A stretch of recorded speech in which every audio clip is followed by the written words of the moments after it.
ਸਤਿਨਾਮ ਸ੍ਰੀ ਵਾਹਿਗੁਰੂ ਸਾਹਿਬ JIO. ਜਬ ਲਗਾ ਮੇਰੀ ਮੇਰੀ ਕਾਰ, ਤਬ ਲਗਾ ਕਾਜ ਏਕ ਨਹੀਂ ਸਾਰੈ। ਜਬ ਲਗਾ ਮੇਰੀ ਮੇਰੀ ਕਾਰ। ਵਾਹਿਗੁਰੂ ਜੀ ਕਾ ਖਾਲਸਾ ਵਾਹਿਗੁਰੂ ਜੀ ਕੀ ਫਤਿਹ।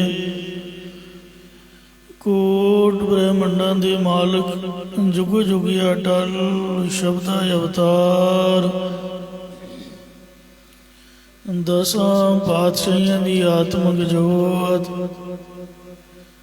ਧੰਨ ਧੰਨ ਸਤਿਗੁਰੂ ਸ੍ਰੀ ਗੁਰੂ ਗ੍ਰੰਥ ਸਾਹਿਬ ਸੱਚੇ ਪਾਤਸ਼ਾਹ ਜੀ ਮਹਾਰਾਜ ਜੀ ਦੀ ਪਵਿੱਤਰ ਪਾਵਨ ਹਜ਼ੂਰੀ ਦੇ ਵਿੱਚ ਜੁੜਮਨ ਬੈਠੀ ਗੁਰੂ ਰੂਪ ਗੁਰੂ ਖਾਲਸਾ ਸਾਧ ਸੰਗਤ ਜੀਓ। ਆਓ ਬੜੇ ਪਿਆਰ ਯਾਰ ਸਤਿਕਾਰ ਦੇ ਨਾਲ ਅੰਮ੍ਰਿਤ ਬਾਣੀ ਹਰ ਹਰ ਤੇਰੀ ਸੁਣ ਸੁਣ ਹੋਵੇ ਪਰਮ ਗਤ ਮੇਰੀ। ਜਲਨ ਬੁਝੀ ਸੀਤਲ ਹੋਈ ਮਨੁਆ ਸਤਿਗੁਰ ਕਾ ਦਰਸ਼ਨ ਪਾਈ ਜੀਓ। ਕੈਮਰਾ ਥੋੜਾ ਪਿਛਾਂ ਰੱਖ, ਪਿਛਾਂ ਪਿੱਛੇ ਪਿੱਛੇ। ਆਓ ਬੜੇ ਪਿਆਰ ਸਤਿਕਾਰ ਦੇ ਨਾਲ ਗੁਰਬਾਣੀ ਦੀ ਵਿਚਾਰ ਦੇ ਵਿੱਚ ਅੱਧੀਆਂ ਬਿਰਤੀਆਂ ਜੋੜਦਿਆਂ ਹੋਇਆਂ ਜੋ ਭਗਤ ਕਬੀਰ ਸਾਹਿਬ ਜੀ ਦੀ ਭਗਤ ਬਾਣੀ ਦੇ ਅੰਦਰ ਇਹ ਗੁਰਮਤਿ ਵਿਚਾਰ ਚੱਲ ਰਹੀ ਹੈ, ਸੋ ਭੈਰੋ ਰਾਗ ਦੇ ਅੰਦਰ ਸਰਵਣ ਕਰਕੇ ਲਾਹਾ ਪ੍ਰਾਪਤ ਕਰੋ ਜੀ। ਇੱਕ ਵਾਰ ਉਚਾਰਨ ਕਰੋ ਸਤਨਾਮ ਸ੍ਰੀ ਵਾਹਿਗੁਰੂ ਜੀ। ਸਤਿਨਾਮ ਸ੍ਰੀ ਵਾਹਿਗੁਰੂ ਸਾਹਿਬ ਜੀਓ। ਜਬ ਲਗਾ ਮੇਰੀ ਮੇਰੀ ਕਾਰ। ਜਦੋਂ ਤੱਕ ਇਹ ਜੀਵ ਮੇਰੀ ਜ਼ਰ ਮੇਰੀ ਜੋਰੂ ਮੇਰੀ ਜ਼ਮੀਨ ਇਤਿਆਦਿਕ ਕਰਦਾ ਰਹਿੰਦਾ ਹੈ, ਤਬ ਲਗਾ ਕਾਜ ਏਕ ਨਹੀਂ ਸਾਰੈ। ਤਦੋਂ ਤੱਕ ਜੀਵ ਦਾ ਪਰਮਾਰਥ ਦਾ ਇੱਕ ਵੀ ਕੰਮ ਨਹੀਂ ਸੌਰਦਾ। ਜਰ ਨਾਮ ਹੈ ਸੋਨੇ ਦਾ, ਚਾਂਦੀ ਦਾ, ਪੈਸੇ ਦਾ, ਮਾਇਆ ਦਾ, ਖਜ਼ਾਨੇ ਦਾ। ਜੋਰੂ ਨਾਮ ਹੈ ਇਸਤਰੀ ਦਾ। ਜ਼ਮੀਨ ਭੂਮੀਆਂ ਭੂਮ ਉੱਪਰ ਨਿਤ ਲੂਝੈ, ਛੋੜ ਚਲੇ ਤ੍ਰਿਸ਼ਨਾ ਨਹੀਂ ਬੂਝੈ। ਸਤਿਗੁਰੂ ਕਲਗੀਧਰ ਜੀ ਜਿਸ ਵਕਤ ਮਾਲਵੇ ਦੀ ਧਰਤੀ ਨੂੰ ਭਾਗ ਲਾ ਰਹੇ ਸਨ, ਦੀਨੇ ਕਾਂਗੜ, ਉੱਥੇ ਗੁਰੂ ਸਾਹਿਬ ਜੀ ਵਿਚਰਦਿਆਂ ਹੋਇਆਂ ਇੱਕ ਜ਼ਮੀਨ ਦੇ ਵਿੱਚ ਗਏ। ਇੱਕ ਤਿੱਤਰ ਬੋਲ ਰਿਹਾ ਸੀ। ਸਿੱਖ ਕਹਿਣ ਲੱਗੇ ਜੀ ਵੇਖੋ ਕਿੱਡੀ ਸੋਹਣੀ ਆਵਾਜ਼ ਹੈ। ਸਤਿਗੁਰੂ ਜੀ ਕਹਿਣ ਲੱਗੇ ਨਹੀਂ, ਇਹ ਜ਼ਿਮੀਂਦਾਰ ਕਹਿ ਰਿਹਾ ਇਹ ਜ਼ਮੀਨ ਮੇਰੀ ਹੈ, ਇਹ ਜ਼ਮੀਨ ਮੇਰੀ ਹੈ।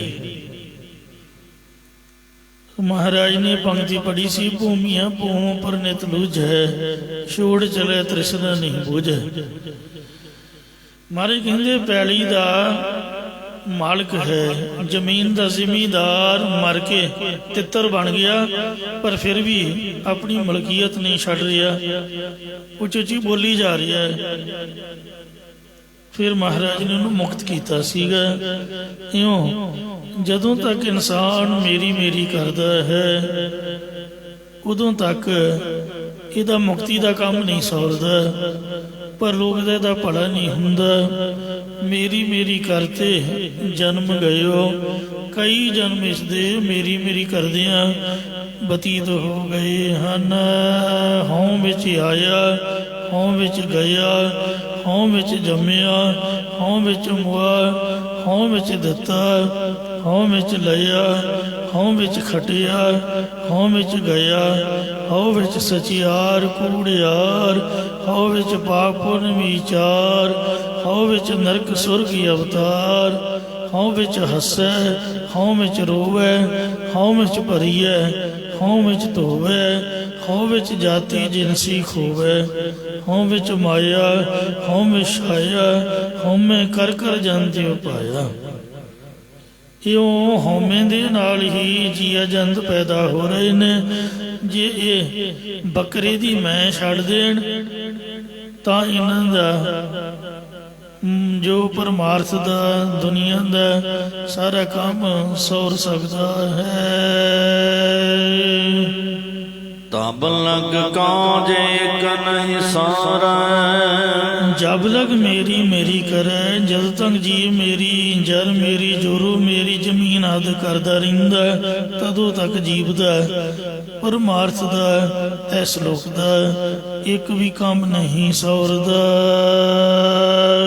ਜਬ ਮੇਰੀ ਮੇਰੀ ਮਿਟ ਜਾਏ, ਜਦੋਂ ਗੁਰ ਸ਼ਬਦ ਦੀ ਕਮਾਈ ਕਰਕੇ ਜੀਵ ਦੇ ਅੰਦਰੋਂ ਮੇਰੀ ਮੇਰੀ ਵਾਲੀ ਬਿਰਤੀ ਮਿਟ ਜਾਂਦੀ ਹੈ, ਤਬ ਪ੍ਰਭ ਕਾਜ ਸਵਾਰ ਆਏ। ਤਦੋਂ ਪਰਮਾਤਮਾ ਆਪ ਹੀ ਆ ਕੇ ਸਾਖਿਆਤਕਾਰ ਹੋ ਕੇ ਕੰਮ ਸੰਵਾਰ ਦਿੰਦਾ ਹੈ। ਐਸਾ ਗਿਆਨ ਵਿਚਾਰ ਮਨਾ, ਕਬੀਰ ਭਗਤ ਜੀ ਕਹਿੰਦੇ ਨੇ ਕਿ ਹੇ ਮੇਰਾ ਮਨਾ, ਤੂੰ ਅਜਿਹਾ ਗਿਆਨ ਵਿਚਾਰ ਨਾ ਕਰ। ਹਰ ਕੀ ਨ ਸਿਮਰਹੁ ਦੁਖ ਭੰਜਨਾ, ਦੁੱਖਾਂ ਨੂੰ ਨਾਸ਼ ਕਰਨ ਵਾਲੇ ਹਰੀ ਪ੍ਰਮਾਤਮਾ ਨੂੰ ਤੂੰ ਕਿਉਂ ਨਹੀਂ ਸਿਮਰਨਾ ਕਰਦਾ। ਵਿਸ਼ਰਾਮ ਦੇ ਕਰ ਫਰਮਾਨ ਕਰਦੇ ਨੇ, ਜਬ ਲਗ ਸਿੰਘ ਰਹਿ ਬਨ ਮਾਹੇ, ਜਦੋਂ ਤੱਕ ਸ਼ੇਰ ਜੰਗਲ ਵਿੱਚ ਰਹਿੰਦਾ ਹੈ, ਤਬ ਲਗ ਬਨ ਫੁੱਲਹਿ ਨਾਹੇ, ਤਦੋਂ ਤੱਕ ਜੰਗਲ ਵਿੱਚ ਹਰਨ ਆਦਿਕ ਜੀਵ ਪ੍ਰਫੁੱਲਤ ਨਹੀਂ ਹੁੰਦੇ। ਜਬ ਹੀ ਸਿਆਰ ਸਿੰਘ ਕਉ ਖਾਏ, ਜਦੋਂ ਸਰਬਾ ਜਿਹੜਾ ਪਿਸ਼ਾਬ ਨਾਲ ਪੋਸ਼ ਭਿਉਂ ਕੇ ਸ਼ੇਰ ਨੂੰ ਮਾਰਦਾ ਤੇ ਸ਼ੇਰ ਚਿੱਤ ਹੋ ਜਾਂਦਾ, ਮਰ ਜਾਂਦਾ। ਇਹ ਸਰਬਾ ਸ਼ੇਰ ਦਾ ਵੀ ਸ਼ਿਕਾਰ ਕਰ ਦਿੰਦਾ ਹੈ। ਜਦ ਇਹ ਸ਼ੇਰ ਨੂੰ ਖਾ ਜਾਂਦਾ ਹੈ, ਫੂਲ ਰਹੀ ਸਗਲੀ ਬਨ ਰਾਏ, ਉਦੋਂ ਸਾਰੀ ਬਨਸਪਤੀ ਹਰਨ ਆਦਿਕ ਜੀਵਾਂ ਕਰਕੇ ਪ੍ਰਫੁੱਲਤ ਹੋਈ ਰਹਿੰਦੀ ਹੈ। ਇਹ ਬਾਹਰੀ ਅਰਥ ਹਨ। ਇੱਕ ਉਦਾਹਰਨ ਦਿੱਤੀ ਹੈ। ਆਓ ਹੁਣ ਅੰਤਰੀ ਵਰਤ ਉਪਦੇਸ਼ਮਈ ਅਰਥ ਸਰਵਣ ਕਰੋ। ਜਬ ਲਗ ਸਿੰਘ ਰਹਿ ਬਨ ਮਾਹੇ, ਜਦੋਂ ਤੱਕ ਇਹ ਸਰੀਰ ਰੂਪੀ ਜੰਗਲ ਵਿੱਚ ਹੰਕਾਰ ਰੂਪੀ ਸ਼ੇਰ ਰਹਿੰਦਾ ਹੈ, ਤਬ ਲਗ ਬਨ ਫੂਲਹਿ ਨਾਹੇ, ਤਦੋਂ ਤੱਕ ਇਹ ਸਰੀਰ ਰੂਪ ਜੰਗਲ ਵਿੱਚ ਸ਼ੁਭ ਗੁਣ ਰੂਪੀ ਮ੍ਰਿਗਾਵਲੀ ਪ੍ਰਫੁੱਲਤ ਹੀ ਨਹੀਂ ਹੋ ਸਕਦੀ। ਜਬ ਹੀ ਸਿਆਰ ਸਿੰਘ ਕਉ ਖਾਏ, ਜਦੋਂ ਹੀ ਵਿਵੇਕ ਅਪਰੋ ਗਿਆਨ ਰੂਪੀ ਸਰਬਾ ਹੰਕਾਰ ਰੂਪੀ ਸ਼ੇਰ ਨੂੰ ਖਾ ਜਾਵੇ, ਅਭਾਵ ਕਰ ਦਿੰਦਾ ਹੈ। ਫੂਲ ਰਹੇ ਸਗਲੀ ਬਨ ਰਾਏ, ਤਦੋਂ ਹੀ ਸਾਰੀ ਦੇਵੀ ਸੰਬਦਰੂ ਬਨਸਪਤੀ ਪ੍ਰਫੁੱਲਤ ਹੁੰਦੀ ਰਹਿੰਦੀ ਹੈ। ਜੀਤੋ ਬੂਟਾ ਹਾਰੋ ਤੇਰਾ, ਜੋ ਮਨੁੱਖ ਹੰਕਾਰ ਸੰਸਾਰ ਸਹਿਤ ਆਪਣੇ ਆਪ ਨੂੰ ਜਿੱਤਿਆ ਸਮਝਦਾ ਹੈ। ਇਹ ਜਾਦੂ ਦੀ ਪੌੜੀ ਦੀ ਤਰ੍ਹਾਂ ਹੈ। ਉਹ ਸੰਸਾਰ ਸਮੁੰਦਰ ਵਿੱਚ ਡੁੱਬ ਜਾਂਦਾ ਹੈ ਅਤੇ ਜੋ ਸੰਸਾਰ ਵੱਲੋਂ ਹਾਰ ਜਾਂਦਾ ਹੈ, ਭਾਵ ਅਤਿਅੰਤ ਨਿਮਰਤਾ ਧਾਰਨ ਕਰਦਾ, ਉਹ ਸੰਸਾਰ ਸਮੁੰਦਰ ਤੋਂ ਤਰ ਜਾਂਦਾ ਹੈ। ਧਰੋ ਭਗਤ ਦੀ ਸਾਖੀ ਤੁਸੀਂ ਸਾਰਿਆਂ ਨੇ ਸਰਵਣ ਕੀਤੀ ਹੈ। ਧਰੋ ਹੱਸਦਾ ਘਰ ਆਇਆ, ਕਰ ਪਿਆਰ ਪਿਓ ਕੁਛੜ ਲੀਤਾ, ਡੁੱਡੋ ਹੋਲਿਕਾ ਮਾਂ ਪੁੱਛੈ, ਤੂੰ ਸਾਮਾਣੀ ਹੈ ਕੀ ਸੁਰੀਤਾ, ਸਾਵਾਣੀ ਹੈ ਜਨਮ ਦੀ, ਨਾਮ ਨਾ ਭਗਤੀ ਕਰਮ ਦ੍ਰਿੜਹੀਤਾ, ਕਿਸ ਉਦਮ ਤੇ ਰਾਜ ਮਿਲੈ, ਸ਼ਤਰੂ ਤੇ ਸਭ ਹੂਮਨ ਮੀਤਾ, ਪਰਮੇਸ਼ਰ ਆਰਾਧੀਐ, ਜਿਤੂ ਹੋਈਐ ਪਤਿਤ ਪੁਨੀਤਾ। ਜਿਸ ਵਕਤ ਡੁਸਕਾਰੀ ਮਾਰਦਾ ਆਪਦੇ ਮਾਂ ਦੇ ਮਹਿਲਾਂ ਵਿੱਚ ਆਇਆ, ਕਹਿਣ ਲੱਗਾ, ਦੱਸ ਮਾਂ ਤੂੰ ਗੋਲੀਆਂ ਕੀ ਰਾਣੀ ਹੈ? ਕਹਿਣ ਲੱਗੀ, ਹੋਇਆ ਕੀ? ਕਹਿੰਦਾ, ਨਹੀਂ, ਤੂੰ ਮੈਨੂੰ ਇਹ ਗੱਲ ਦਾ ਜਵਾਬ ਦੇ। 5 ਸਾਲ ਦਾ ਛੋਟਾ ਜਿਹਾ ਬੱਚਾ ਕਹਿੰਦਾ, ਦੱਸ ਤੂੰ ਗੋਲੀਆਂ ਕੀ ਰਾਣੀ ਹੈ? ਕਹਿੰਦੀ, ਹੋਇਆ ਕੀ? ਕਹਿੰਦਾ, ਮੈਂ ਹੱਸਦਾ ਖੇਡਦਾ ਮੌਜਾਂ ਮਾਣਦਾ ਮਹਿਲਾਂ ਦੇ ਵਿੱਚ ਆਇਆ ਤੇ ਆਪਦੇ ਪਿਤਾ ਉਤਾਨਪਾਦ ਦੀ ਗੋਦ ਵਿੱਚ ਬੈਠਾ ਸੀ। ਮਤਰੇਈ ਮਾਂ ਨੇ ਮੈਨੂੰ ਬਾਂਹ ਤੋਂ ਫੜ ਕੇ ਤੇ ਪਿਤਾ ਦੀ ਗੋਦੀ ਵਿੱਚੋਂ ਉਠਾ ਦਿੱਤਾ ਤੇ ਮੈਨੂੰ ਬੜਾ ਦੁੱਖ ਲੱਗਾ ਹੈ। ਇਸ ਕਰਕੇ ਮੈਂ ਤੈਨੂੰ ਪੁੱਛਦਾ ਵੀ ਤੂੰ ਮੈਨੂੰ ਇਸ ਗੱਲ ਦਾ ਜਵਾਬ ਦੇ ਵੀ ਤੂੰ ਗੋਲੀਆਂ ਕੀ ਰਾਣੀ ਹੈ? ਕਹਿੰਦੀ, ਪੁੱਤ ਜਨਮ ਦੀ ਤਾਂ ਮੈਂ ਰਾਣੀ ਹਾਂ, ਕਿਉਂਕਿ ਤੇਰਾ ਪਿਓ ਵੀ ਨਾਨਾ ਸੀਗਾ, ਉਹਨੇ ਤੇਰੇ ਪਿਤਾ ਉਤਾਨਪਾਦ ਦੇ ਨਾਲ ਮੇਰੀ ਸ਼ਾਦੀ ਕੀਤੀ, ਇਹ ਵੀ ਰਾਜਾ ਹੈ, ਪਰ ਮੇਰਾ ਸਤਿਕਾਰ ਕਿਉਂ ਨਹੀਂ? ਕਿਉਂਕਿ ਮੈਂ ਨਾਮ ਨਹੀਂ ਜਪਿਆ, ਭਗਤੀ ਨਹੀਂ ਕੀਤੀ। ਕਹਿਣ ਲੱਗਾ, ਫਿਰ ਕਿਸ ਉਦਮ ਤੇ ਮੈਨੂੰ ਰਾਜ ਮਿਲ ਸਕਦਾ? ਉਹ ਕਹਿੰਦੀ ਕਿ ਮੈਨੂੰ ਪਰਮੇਸ਼ਰ ਦਾ ਨਾਮ ਹੀ ਉੱਤਮ ਜਾਪਦਾ ਹੈ, ਜੋ ਮੈਂ ਨਹੀਂ ਜਪਿਆ ਸੋ ਤੂੰ ਜਪੇਂਗਾ, ਤੇਰੀ ਮਨੋਕਾਮਨਾ ਪੂਰੀ ਹੋਏਗੀ। ਤਾਂ ਬਾਹਰ ਚੱਲਿਆ ਕਰਨ ਤਪ, ਮਨ ਬੈਰਾਗੀ ਹੋਏ ਅਤੀਤਾ।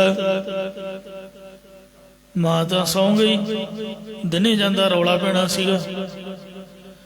ਰਾਤ ਦੇ 12 ਵਜੇ ਜਦੋਂ ਸਾਰੇ ਥਾਂ ਥਾਂ ਟਾਉਂ ਟਿਕਾਣੀ ਹੋ ਗਏ, ਸੁੱਤੀ ਪਈ ਮਾਂ ਦੀਆਂ 3 ਪ੍ਰਕਰਮਾਂ ਕਰਕੇ ਉਹਦੇ ਪੈਰੀਂ ਹੱਥ ਲਾ ਕੇ ਮੱਥਾ ਟੇਕਿਆ ਵੀ ਧੰਨ ਮਾਤਾ, ਸਭ ਤੋਂ ਪਹਿਲੀ ਗੁਰੂ ਬੱਚੇ ਦੀ ਮਾਤਾ ਹੈ, ਜੋ ਤੂੰ ਮੈਨੂੰ ਸਿੱਧੇ ਰਸਤੇ ਪਾਇਆ। ਕਲਯੁਗੀ ਮਾਂ ਹੁੰਦੀ ਅੱਜ ਕੱਲ੍ਹ ਵਰਗੀ, ਕਹਿੰਦੀ ਫੜ ਕਿਰਪਾਨ ਤੇ ਵੱਢਦੀ ਆਪਦੀ ਮਾਂ ਦਾ ਗਾਟਾ। ਮਤਰੇਈ ਭਰਾ ਨੂੰ ਮਾਰ ਸੁੱਟ, ਰਾਜ ਤੇਰਾ ਹੀ ਹੈ, ਪਰ ਨਹੀਂ, ਪੁੱਠੇ ਪਾਸੇ ਨਹੀਂ ਤੋਰਿਆ। ਆਖਿਰ ਰੱਬ ਦਾ ਨਾਮ ਜਪੋ, ਆਪਦੇ ਆਪ ਨੂੰ ਸ਼ੁੱਧ ਕਰੋ, ਦੁਨੀਆ ਆਪਣੇ ਆਪ ਹੀ ਸਹੀ ਹੋ ਜਾਊਗੀ। ਜਦ ਅਸੀਂ ਆਪ ਖਰਾਬ ਹਾਂ, ਫਿਰ ਸਾਰੇ ਸਾਨੂੰ ਜਾਪਦੇ ਨੇ ਵੀ ਖਰਾਬ ਨੇ। ਤੁਸੀਂ ਆਪ ਦਾ ਸਹੀ ਕਰੋ। 12 ਵਜੇ ਰਾਤ ਨੂੰ ਨਿਕਲ ਗਿਆ, ਜੰਗਲ ਦੇ ਵਿੱਚ ਤਪ ਕਰਨ ਦਾ ਮਨ ਬਣਾ ਲਿਆ। ਤਾਂ ਰਸਤੇ ਵਿੱਚ ਨਾਰਦ ਮੁਨੀ ਨੇ ਮਨ ਵਿਗਾੜਿਆ। ਕਹਿਣ ਲੱਗਾ, ਕਾਕਾ ਤੂੰ ਛੋਟਾ ਜਿਹਾ ਬੱਚਾ ਹੈ, ਆਪਦੇ ਮਾਂ ਪਿਓ ਨੂੰ ਛੱਡੀਦਾ ਨਹੀਂ ਹੁੰਦਾ। ਨਿਆਣੇ ਨੂੰ ਤਾਂ ਫੜ ਕੇ ਮਾਂ ਪਿਓ ਕੁੱਟ ਦਿੰਦੇ ਨੇ, ਚਪੇੜਾ ਮਾਰ ਮਾਰ ਮੂੰਹ ਲਾਲ ਕਰ ਦਿੰਦੇ ਨੇ, ਤੇ ਫਿਰ ਕੀ ਹੋਇਆ? ਨਿੱਕੀ ਜਿਹੀ ਗੱਲ ਦਾ ਗੁੱਸਾ ਨਹੀਂ ਕਰੀਦਾ। ਕਹਿਣ ਲੱਗਾ, ਤੂੰ ਪਰਾ ਹੋ ਜਾ, ਕੌਣ ਹੈ ਮੇਰੇ ਰਸਤੇ ਨੂੰ ਰੋਕਣ ਵਾਲਾ? ਕਹਿੰਦੇ, ਕਾਕਾ ਬੱਲੀ, ਬਾਹਰ ਮੀਂਹ ਪਏਗਾ, ਸ਼ੇਰ ਚੀਤੇ ਬਘਿਆੜ ਤੈਨੂੰ ਖਾ ਜਾਣਗੇ, ਕੁਦਰਤੀ ਆਫਤਾਂ ਦਾ ਤੈਨੂੰ ਮੁਕਾਬਲਾ ਕਰਨਾ ਪਏਗਾ, ਜੰਗਲੀ ਜਾਨਵਰ ਤੈਨੂੰ ਛੱਡਣਗੇ ਨਹੀਂ, ਬੜਾ ਔਖਾ ਹੈ ਰਹਿਣਾ।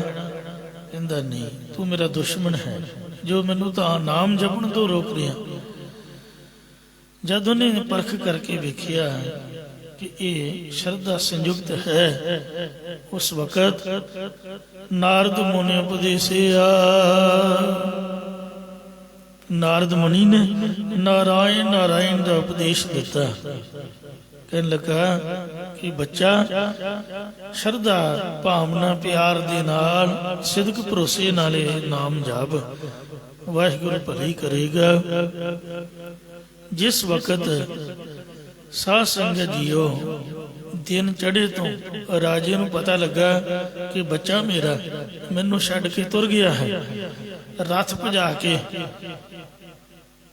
ਇਹਦੇ ਰਸਤੇ ਵਿੱਚ ਆਇਆ। ਕਹਿਣ ਲੱਗਾ ਕਿ ਗਲਤੀ ਹੋ ਗਈ, ਤੇਰਾ ਮਨ ਟੁੱਟ ਗਿਆ, ਮੈਨੂੰ ਤੇਰਾ ਮਨ ਨਹੀਂ ਸੀ ਤੋੜਨਾ ਚਾਹੀਦਾ, ਤੂੰ ਘਰ ਚੱਲ ਪੁੱਤ, ਕੋਈ ਗੱਲ ਨਹੀਂ, ਮੈਂ ਤਾਂ ਤੇਰਾ ਪਿਓ ਹੈ ਹੀ ਆ, ਤੇਰਾ ਹੀ ਰਾਜ ਹੈ। ਜੇ ਤੈਨੂੰ ਨਹੀਂ ਯਕੀਨ ਮੇਰੇ ਤੇ ਤਾਂ ਮੈਂ ਅੱਧਾ ਰਾਜ ਤੈਨੂੰ ਹੁਣੇ ਦਿੰਦਾ ਹਾਂ, ਪਰ ਤੂੰ ਕਿਤੇ ਨਾ ਜਾ, ਨਾਮ ਜਪਣਾ, ਘਰ ਬੈਠਾ ਜਪੀ ਜਾ, ਪਰ ਬਾਹਰ ਨਾ ਜਾ, ਅੱਧਾ ਰਾਜ ਹੁਣੇ ਲੈ ਲਾ, ਮੈਂ ਹੁਣੇ ਸੰਕਲਪ ਕਰ ਦਿੰਦਾ। ਸੋਚਿਆ ਮਨਾ, ਅਜੇ ਤਾਂ ਨਾਮ ਜਪਿਆ ਹੀ ਨਹੀਂ, ਮਨ ਹੀ ਬਣਾਇਆ ਜਪਣ ਦਾ। ਮਾਂ ਸਾਚੀ ਕਹਿੰਦੀ ਸੀ ਕਿ ਪੁੱਤ ਨਾਮ ਜਪੇ ਤੋਂ ਰਾਜ ਮਿਲਦਾ ਹੈ, ਮੈਂ ਭਲਾ ਕਿਸੇ ਦਾ ਦਿੱਤਾ ਕਿਉਂ ਲਵਾਂ, ਮੈਂ ਤਾਂ ਆਪਦੇ ਬਲਬੂਤੇ ਤੇ ਪ੍ਰਾਪਤ ਕਰੂੰਗਾ, ਬਲਕਿ ਕਿਸੇ ਨਾਲ ਜੰਗ ਕਰਕੇ ਯੁੱਧ ਕਰਕੇ ਕਿਸੇ ਨੂੰ ਮਾਰ ਕੇ ਨਹੀਂ, ਆਪਦੇ ਜੀਵਨ ਨੂੰ ਸੁਧਾਰ ਕੇ। ਸਵਾਦ ਤਾਂ ਵੀ ਜੇ ਬੰਦੇ ਦੇ ਜੀਵਨ ਵੱਲ ਵੇਖ ਕੇ ਉਸ ਨੂੰ ਰਾਜਾ ਚੁਣਿਆ ਜਾਏ, ਕਿਸੇ ਨੂੰ ਮਾਰ ਕੇ ਉਹਦੀ ਗਤੀ ਹੜਪਣੀ, ਇਹ ਕੋਈ ਬਹੁਤ ਵੱਡੀ ਬਹਾਦਰੀ ਦਾ ਕੰਮ ਨਹੀਂ ਹੈ। ਇਹ ਤਾਂ ਮੂਰਖ ਬੰਦੇ ਨੂੰ ਵੀ ਪਤਾ ਵੀ ਪੱਥਰ ਮਾਰ ਕੇ ਬੰਦੇ ਦਾ ਮੱਥਾ ਫੱਟੜ ਕਰ ਦਿਓ, ਉਹਦੀ ਜਗ੍ਹਾ ਤੇ ਆਪ ਖੜ ਜਾਓ। ਲੜਾਈ ਕਰਨੀ ਮੂਰਖਾਂ ਦਾ ਕੰਮ ਹੈ। ਇਸ ਵਾਸਤੇ ਜਨਤਾ ਆਪਦੀ ਖੁਸ਼ੀ ਦੇ ਨਾਲ ਚੁਣੇ, ਅਸਲ 'ਚ ਉਹੀ ਧਰਮੀ ਰਾਜਾ ਹੈ। ਸੋ ਮੈਂ ਤਾਂ ਨਾਮ ਜਪੂਗਾ, ਜਵਾਬ ਦੇ ਦਿੱਤਾ। ਭਾਈ ਗੁਰਦਾਸ ਸਾਹਿਬ ਜੀ ਨੇ ਅੰਤਲੀ ਪੰਕਤੀ 'ਚ ਸਿਧਾਂਤ ਦਿੱਤਾ ਹੈ, ਜਿਹਨੂੰ ਕਹਿੰਦੇ ਨੇ ਮੋਰਲ ਸਿੱਖਿਆ। ਕੋਈ ਵੀ ਸਟੋਰੀ ਹੁੰਦੀ, ਉਹਦਾ ਮੋਰਲ ਜ਼ਰੂਰ ਹੁੰਦਾ, ਉਹਦੀ ਸਿੱਖਿਆ ਜ਼ਰੂਰ ਹੁੰਦੀ ਹੈ। ਸੋ ਉਹਦੇ ਨਾਲ ਹੀ ਸਾਡਾ ਸੰਬੰਧ ਹੈ। ਜੋ ਕਬੀਰ ਸਾਹਿਬ ਜੀ ਕਹਿ ਰਹੇ ਨੇ, ਜੀਤੋ ਬੁੱਢੇ ਹਾਰੋ ਤੇਰਾ। ਗੁਰਦੁਆਰੇ ਦਾ ਕੰਮ, ਰੱਬ ਦਾ ਕੰਮ ਦੁਨੀਆ ਨਾਲੋਂ ਉਲਟ ਹੈ। ਮਹਾਰਾਜ ਨੇ ਆਖਿਆ ਵੀ ਉੱਚਾ ਚੜ੍ਹ, ਜਿਹੜਾ ਸਮਝਦਾ ਵੀ ਮੈਂ ਉੱਚਾ ਚੜ੍ਹ ਰਿਹਾ ਤੇ ਸਾਰਿਆਂ ਤੋਂ ਉੱਚਾ ਹੋ ਗਿਆ, ਸੋ ਪਵੈ ਪਿਆਲਾ। ਸਮਝ ਲਓ ਵੀ ਧਰਤੀ ਤੇ ਹੁਣੇ ਡਿੱਗਿਆ, ਅੱਜ ਨਹੀਂ ਭਲਕੇ ਨਹੀਂ ਪਰਸੋਂ ਸਿਰ ਪਰ ਨਹੀਂ ਡਿੱਗੂਗਾ, ਤੁਸੀਂ ਵੇਖ ਕੇ ਹੱਸੋਗੇ। ਜਿਹਨੂੰ ਦੁਨੀਆ ਚਾੜਦੀ ਹੈ, ਦੁਨੀਆ ਦਾ ਕੰਮ ਇਹੀ ਹੈ ਵੀ ਥੱਲਿਓਂ ਖਿੱਚ ਕੇ ਸਰਸੇ ਵਾਲੇ ਨੂੰ ਡਿੱਗਿਆ ਕਿ ਨਹੀਂ ਡਿੱਗਿਆ। ਇਹ ਰਾਜਨੀਤਿਕ ਲੋਕਾਂ ਦਾ ਕੰਮ ਹੈ, ਜਿਹੜੇ ਲੋਕਾਂ ਦੇ ਮੋਢਿਆਂ ਤੇ ਖੜ ਕੇ ਮੇਲਾ ਵੇਖਦੇ ਨੇ, ਉਹ ਜਦੋਂ ਮਰਜ਼ੀ ਆਪਦਾ ਆਸਰਾ ਖਿੱਚ ਲੈਣ। ਜਿਹੜਾ ਨਾਮ ਜਪ ਕੇ ਸੰਤ ਬਣਦਾ, ਉਹ ਕਦੀ ਡਿੱਗਦਾ ਨਹੀਂ, ਨਾ ਉਹਨੂੰ ਕੋਈ ਡੇਗ ਸਕਦਾ ਹੈ। ਜਿਹੜਾ ਹੰਕਾਰ ਤੇ ਪੈਸੇ ਦੇ ਬਲਬੂਤੇ ਤੇ ਕਿਸੇ ਰਾਜਨੀਤੀ ਦੇ ਆਧਾਰ ਤੇ ਉੱਪਰ ਨੂੰ ਚੜ੍ਹਦਾ, ਉਹ ਅੱਜ ਨਹੀਂ ਭਲਕੇ ਪਰਸੋਂ ਡਿੱਗਿਆ ਹੀ ਲਓ। ਫਿਰ ਇਹੋ ਜਿਹੇ ਟੋਏ ਵਿੱਚ ਡਿੱਗਦਾ, ਉਹਦੀ ਕੋਈ ਬਾਤ ਨਹੀਂ ਪੁੱਛਦਾ। ਉੱਚਾ ਚੜ੍ਹੈ ਸੋ ਪਵੈ ਪਿਆਲਾ, ਤਰਨ ਪੜੈ ਤਿਸ ਲੱਗੈ ਨਾ ਕਾਲਾ। ਧਰਤੀ ਤੇ ਡਿੱਗਦਿਆਂ ਉਹਨੂੰ ਦੇਰ ਨਹੀਂ ਲੱਗਦੀ। ਤੋ ਜਿਹੜਾ ਸਮਝਦਾ ਕਿ ਮੈਂ ਅਮੀਰ ਬਣ ਗਿਆ, ਅਸਲ 'ਚ ਉਹ ਗੁਰਦੁਆਰੇ ਨੇ ਗਰੀਬ ਕਿਹਾ ਹੈ। ਜਿਨ ਕੈ ਪੱਲੇ ਧਨ ਵਸੈ ਤਿਨ ਕਾ ਨਾਮ ਫਕੀਰ, ਜਿਨ ਕੈ ਹਿਰਦੈ ਤੂੰ ਵਸੈ ਤੇ ਨਰ ਗੁਣੀ ਗਹੀਰ। ਜਿਹੜਾ ਆਪਦੇ ਆਪ ਨੂੰ ਗਰੀਬ ਕਹਿੰਦਾ, ਗਰੀਬ ਸਮਝਦਾ, ਮੈਂ ਗਰੀਬ ਸੱਚ ਟੇਕ ਤੂੰ ਮੇਰੇ ਸਤਿਗੁਰ ਪੂਰੇ। ਵੇਖੋ ਸ੍ਰੀ ਗੁਰੂ ਅਮਰਦਾਸ ਜੀ ਮਹਾਰਾਜ ਜੀ ਦਾ ਜੀਵਨ, ਇੱਕ ਟੁੱਟੀ ਜਿਹੀ ਜੁਲਾਈ ਨੇ ਉਹ ਸੜੀ ਜ਼ਬਾਨ ਨਾਲ ਮਹਾਰਾਜ ਦਾ ਨਾਮ ਪੁੱਠਾ ਲਿਆ। ਕਿਸ ਦਾ ਨਾਮ ਪੁੱਠਾ ਨਹੀਂ ਲੈਣਾ ਚਾਹੀਦਾ, ਭਾਵੇਂ ਤੁਹਾਡਾ ਆਪਦਾ ਹੀ ਬੱਚਾ। ਉਹ ਗੁੱਲੀ ਰਾਮ, ਛੱਲੀ ਰਾਮ, ਟੀਟੂ ਸ਼ੀਟੂ, ਇਹਦੇ ਕੁੱਤਿਆਂ ਦੇ ਨਾਮ ਹੁੰਦੇ ਨੇ। ਬੰਦਿਆਂ ਭਜੰਗੀਆਂ ਦੇ ਨਾਂ ਤਾਂ ਸਿੰਘ ਦੇ ਨਾਲ ਹੁੰਦੇ ਨੇ। ਸਰਦਾਰ ਰੂਪ ਸਿੰਘ, ਸਰਦਾਰ ਸਤਵੰਤ ਸਿੰਘ, ਸਰਦਾਰ ਬੇਅੰਤ ਸਿੰਘ, ਇਉਂ ਨਾਲ ਸਰਦਾਰ ਤੇ ਨਾਲ ਸਿੰਘ, ਭਾਵੇਂ ਆਪਦਾ ਤੁਹਾਡਾ ਬੱਚਾ ਹੀ ਹੋ ਕਿਉਂ ਨਾ ਹੋਵੇ, ਕਿਉਂਕਿ ਜੇ ਉਹਨੂੰ ਸਤਿਕਾਰ ਨਾਲ, ਸਿੰਘ ਨਾਲ, ਸਰਦਾਰ ਨਾਲ ਬੁਲਾਉਂਗੇ ਉਹ ਤੁਹਾਡਾ ਵੀ ਸਤਿਕਾਰ ਕਰੂਗਾ। ਇਸ ਲਈ ਜੇ ਟੀਡੂ ਸ਼ੀਡੂ ਕਿਹਾ ਤਾਂ ਫਿਰ ਉਹਨੇ ਵੀ ਉਸ ਤਰ੍ਹਾਂ ਦਾ ਜੀਵਨ। ਮਹਾਰਾਜ ਸਾਹਿਬ ਸੱਚੇ ਪਾਤਸ਼ਾਹ ਜੀ ਦੇ ਘਰ ਦੇ ਸਤਿਕਾਰ ਵਾਲੇ ਸਿੰਘ ਵਾਲੇ ਨਾਮ ਹਨ। ਇਉਂ ਸਾਧ ਸੰਗਤ ਜੀਓ ਕਹਿੰਦੇ ਨੇ, ਉੱਚਾ ਚੜ੍ਹੈ ਸੋ ਪਵੈ ਭਿਆਲਾ, ਧਰਨ ਪੜੈ ਤਿਸ ਲੱਗੈ ਨਾ ਕਾਲਾ। ਜਿਹੜਾ ਆਪਦੇ ਆਪ ਨੂੰ ਵੱਡਾ ਤੇ ਉੱਚਾ ਗਿਣਦਾ ਹੈ ਉਹ ਸਮਝ ਲਓ ਕਿ ਹੇਠਾਂ ਆ ਗਿਆ। ਜਿਹੜਾ ਅਮੀਰ ਹੈ ਉਹ ਸਮਝ ਲਓ ਅੱਜ ਨਹੀਂ ਭਲਕੇ ਨਹੀਂ ਪਰਸੋਂ ਗਰੀਬ ਹੋ ਜਾਊਗਾ। ਜਿਹੜਾ ਆਪਦੇ ਆਪ ਨੂੰ ਗਰੀਬ ਸਮਝਦਾ, ਨਿਮਰਤਾਵਾਨ ਸਮਝਦਾ, ਮੈਂ ਗਰੀਬ ਸੱਚ ਟੇਕ ਤੂੰ ਮੇਰੇ ਸਤਿਗੁਰ ਪੂਰੇ, ਸਤਿਗੁਰਾਂ ਤੇ ਭਰੋਸਾ ਰੱਖਦਾ। ਧੰਨ ਗੁਰੂ ਅਮਰਦਾਸ ਜੀ ਮਹਾਰਾਜ ਸੱਚੇ ਪਾਤਸ਼ਾਹ ਨੂੰ ਜਦ ਛੋਟਾ ਨਾਮ ਲਿਆ, ਨਾਮ ਤਾਂ ਸੀ ਸ੍ਰੀ ਗੁਰੂ ਅਮਰਦਾਸ ਸਾਹਿਬ ਜੀ ਮਹਾਰਾਜ, ਉਹਨੇ 3 ਅੱਖਰ ਬੋਲੇ ਸੀਗੇ। ਬਸ ਇਹੀ ਗੱਲ ਉਹਦੇ ਤੇ ਪੁੱਠੀ ਪੈ ਗਈ। ਉਹਨੇ ਨਾਲ ਨਿਥਾਵਾਂ ਵੀ ਕਹਿ ਦਿੱਤਾ। 3 ਅੱਖਰਾਂ ਦਾ ਨਾਮ ਲਿਆ ਸੀ, 5 ਅੱਖਰਾਂ ਦਾ। ਸ੍ਰੀ ਗੁਰੂ ਅਮਰਦਾਸ ਜੀ ਮਹਾਰਾਜ 3 ਅੱਖਰ ਪਹਿਲੇ ਉਹਨੇ ਬੋਲੇ ਤੇ ਨਾਲ ਨਿਥਾਵਾਂ ਕਹਿ ਦਿੱਤਾ। ਮੈਂ ਆਖਿਆ ਕਮਲੀਏ, ਮੈਂ ਨਿਥਾਵਾਂ ਨਹੀਂ, ਮੇਰੇ ਨਿਥਾਵਿਆਂ ਦੇ ਥਾਮ ਤਾਂ ਗੁਰੂ ਅੰਗਦ ਦੇਵ ਜੀ ਮਹਾਰਾਜ ਹਨ। ਤੇ ਸੱਚਮੁੱਚ ਜਦ ਗੁਰੂ ਅੰਗਦ ਦੇਵ ਜੀ ਦੇ ਕੋਲ ਉਹ ਜਲਾਈ ਨੂੰ ਪੇਸ਼ ਕੀਤਾ, ਉਹਦੇ ਘਰ ਵਾਲੇ ਨੇ ਵੀ ਮਹਾਰਾਜ ਇਹਦੇ ਕੋਲ ਗਲਤੀ ਹੋ ਗਈ, ਇਹਨੇ ਆਪਦੇ ਸੇਵਕ ਨੂੰ ਨਿਥਾਵਾਂ ਆਖ ਦਿੱਤਾ। ਮਹਾਰਾਜ ਕਹਿੰਦੇ ਵੀ ਇਹਦੀ ਹੁਣ ਮਾਫੀ ਨਹੀਂ ਹੈ। ਮਾਫੀ ਤਾਂ ਹੀ ਹੋ ਸਕਦੀ ਹੈ ਜੇ ਤੁਸੀਂ ਇਹ ਘਰ ਛੱਡ ਕੇ ਕਿਤੇ ਹੋਰ ਆਪਦਾ ਘਰ ਬਣਾ ਲਓ। ਇਹ ਹੁਣ ਗੁਰਦੁਆਰਾ ਬਣੂਗਾ, ਇਹ ਇਹਨਾਂ ਦਾ ਸਥਾਨ ਹੋਵੇਗਾ। ਤੁਸੀਂ ਸੇਵਕ ਦੀ ਬੇਅਦਬੀ ਕੀਤੀ ਹੈ, ਇੱਥੋਂ ਚਲੇ ਜਾਓ। ਜੇ ਇੱਥੇ ਰਹੋਗੇ ਇਹ ਕਮਲੀ ਰਹੂਗੀ, ਤੇ ਜੇ ਤੁਸੀਂ ਇੱਥੋਂ ਚਲੇ ਜਾਓਗੇ, ਕਿਉਂਕਿ ਇੱਥੇ ਗੁਰੂ ਅਮਰਦਾਸ ਜੀ ਦੇ ਚਰਨ ਲੱਗ ਗਏ ਹਨ, ਇਹ ਜਗ੍ਹਾ ਹੁਣ ਗੁਰਦੁਆਰਾ ਪਵਿੱਤਰ ਸਥਾਨ ਬਣ ਗਿਆ, ਫਿਰ ਠੀਕ ਹੋ ਜਾਓਗੇ। तो गुरु महाराज ने प्रसन्न होके श्री गुरु अमरदास जी ने 12 वर दिते सन। निमरता सेवा की ते वेखो उच्चे साहब बन गए, गुरु साहब की पदवी ते विराजमान हो गए। धन गुरु रामदास जी घुंगणियां बेचदे, निमरता दे नाल गुरुद्वारे आके गुरु घर की कार सेवा, मिट्टी दीयां टोकरियां बौली साहब दे विचों हेठां तो उपर लियाउंदे। तुसीं किते जाके वेखियो, उपरों हेठां नूं देखण नूं डर लगदा कि कदों थल्ले जावांगे, कदों उपर चढ़ांगे।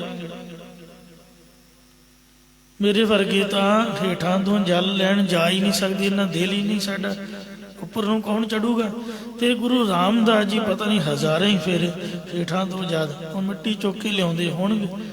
अजकल तां पौड़ियां ने, गरिलां लगियां होईयां, उदों किन्नी चिकड़ी होएगी, कच्ची जगह तो स्लिपिंग हुंदियां होया किन्नी मुश्किल है भार चुक के उपर नूं आउणा। सानू खाली फिक्र पै जांदा। मैं तो यही सोचदा हमेशा कि गुरु रामदास जी की किड्डी मेहनत वेखो, किड्डी कमाई है। उन्होंने निम्रता वाला वचन लिखिया, जो हमारी बेद होती मेरे सतगुरा सा बेद तुम हर जान हुआ पे, हम रुलते फिरते कोई बात न पूछता, गुर सतगुर संग कीरे हम थापे। धन धन गुरु नानक जन केरा, जित मिलिया चौके सब सोग संतापे। धन गुरु नानक देव महाराज तू धन है, ਜਿਹੜੀ ਸਾਡੀ ਹਾਲਤ ਸੀ ਤੂੰ ਤਾਂ ਜਾਣਦਾ ਹੀ ਆ, ਦੂਜਿਆਂ ਨੂੰ ਤਾਂ ਭਾਵੇਂ ਨਹੀਂ ਪਤਾ ਜਿਹੜੇ ਨਵੇਂ ਆਏ ਨੇ। ਤਾਂ ਅਸੀਂ ਛੋਟੇ ਜਿਹੇ ਕੀੜਿਆਂ ਦੀ ਤਰ੍ਹਾਂ ਸੀਗੇ, ਤੇਰੇ ਚਰਨਾਂ ਦੇ ਨਾਲ ਲੱਗ ਕੇ ਤੇਰੀ ਪਾਵਨ ਪਵਿੱਤਰ ਹਜ਼ੂਰੀ ਵਿੱਚ ਬੈਠ ਕਰਕੇ। ਸੋ ਜਿੰਨਾ ਉੱਚਾ ਗੁਰੂ ਸਾਹਿਬ ਜੀ ਹੈ ਉਨਾ ਹੀ ਉੱਚਾ ਸਿੱਖ ਨੂੰ ਪਦਵੀ ਬਖਸ਼ ਦਿੰਦਾ। ਪੰਜਾਂ ਪਿਆਰੇ ਸਾਹਿਬਾਨਾਂ ਨੂੰ ਜਿਹੜੇ ਵੱਖੋ ਵੱਖਰੇ ਇਲਾਕਿਆਂ ਵਿੱਚੋਂ ਆਏ ਸੀ ਔਰ ਵੱਖੋ ਵੱਖਰੀ ਜਾਤ ਵਿੱਚੋਂ ਸਨ, ਕਲਗੀਧਰ ਜੀ ਨੇ ਤਲਵਾਰ ਦੀ ਭੇਟ ਕਰਕੇ ਉਹਨਾਂ ਦੇ ਸੀਸ ਇੱਕੋ ਹੀ ਬਾਟੇ ਚ ਅੰਮ੍ਰਿਤ ਛਕਾ ਕੇ ਉਹਨਾਂ ਨੂੰ 5 ਪਿਆਰੇ ਨਾਮ ਦਿੱਤਾ। ਪੰਚ ਪਰਵਾਨ ਪੰਚ ਪ੍ਰਧਾਨ ਔਰ ਅਦਬ ਸਤਕਾਰ ਦਿੱਤਾ। ਬਚਨ ਕੀਤਾ ਖਾਲਸਾ ਮੇਰੋ ਰੂਪ ਹੈ ਖਾਸ, ਖਾਲਸੇ ਮੈਂ ਹੋ ਕਰੂੰ ਨਿਵਾਸ। ਖਾਲਸਾ ਮੇਰੋ ਸੱਜਣ ਸੂਰਾ, ਖਾਲਸਾ ਮੇਰੋ ਸਤਿਗੁਰ ਪੂਰਾ। ਇਹ ਤੋਂ ਵੱਡੀ ਗੱਲ ਹੋਰ ਕੀ ਹੋ ਸਕਦੀ ਹੈ। ਗੁਰੂ ਗੋਬਿੰਦ ਸਿੰਘ ਜੀ ਕਹਿੰਦੇ ਨੇ ਕਿ ਖਾਲਸਾ ਮੇਰਾ ਸਤਿਗੁਰੂ ਹੈ, ਬਲਕਿ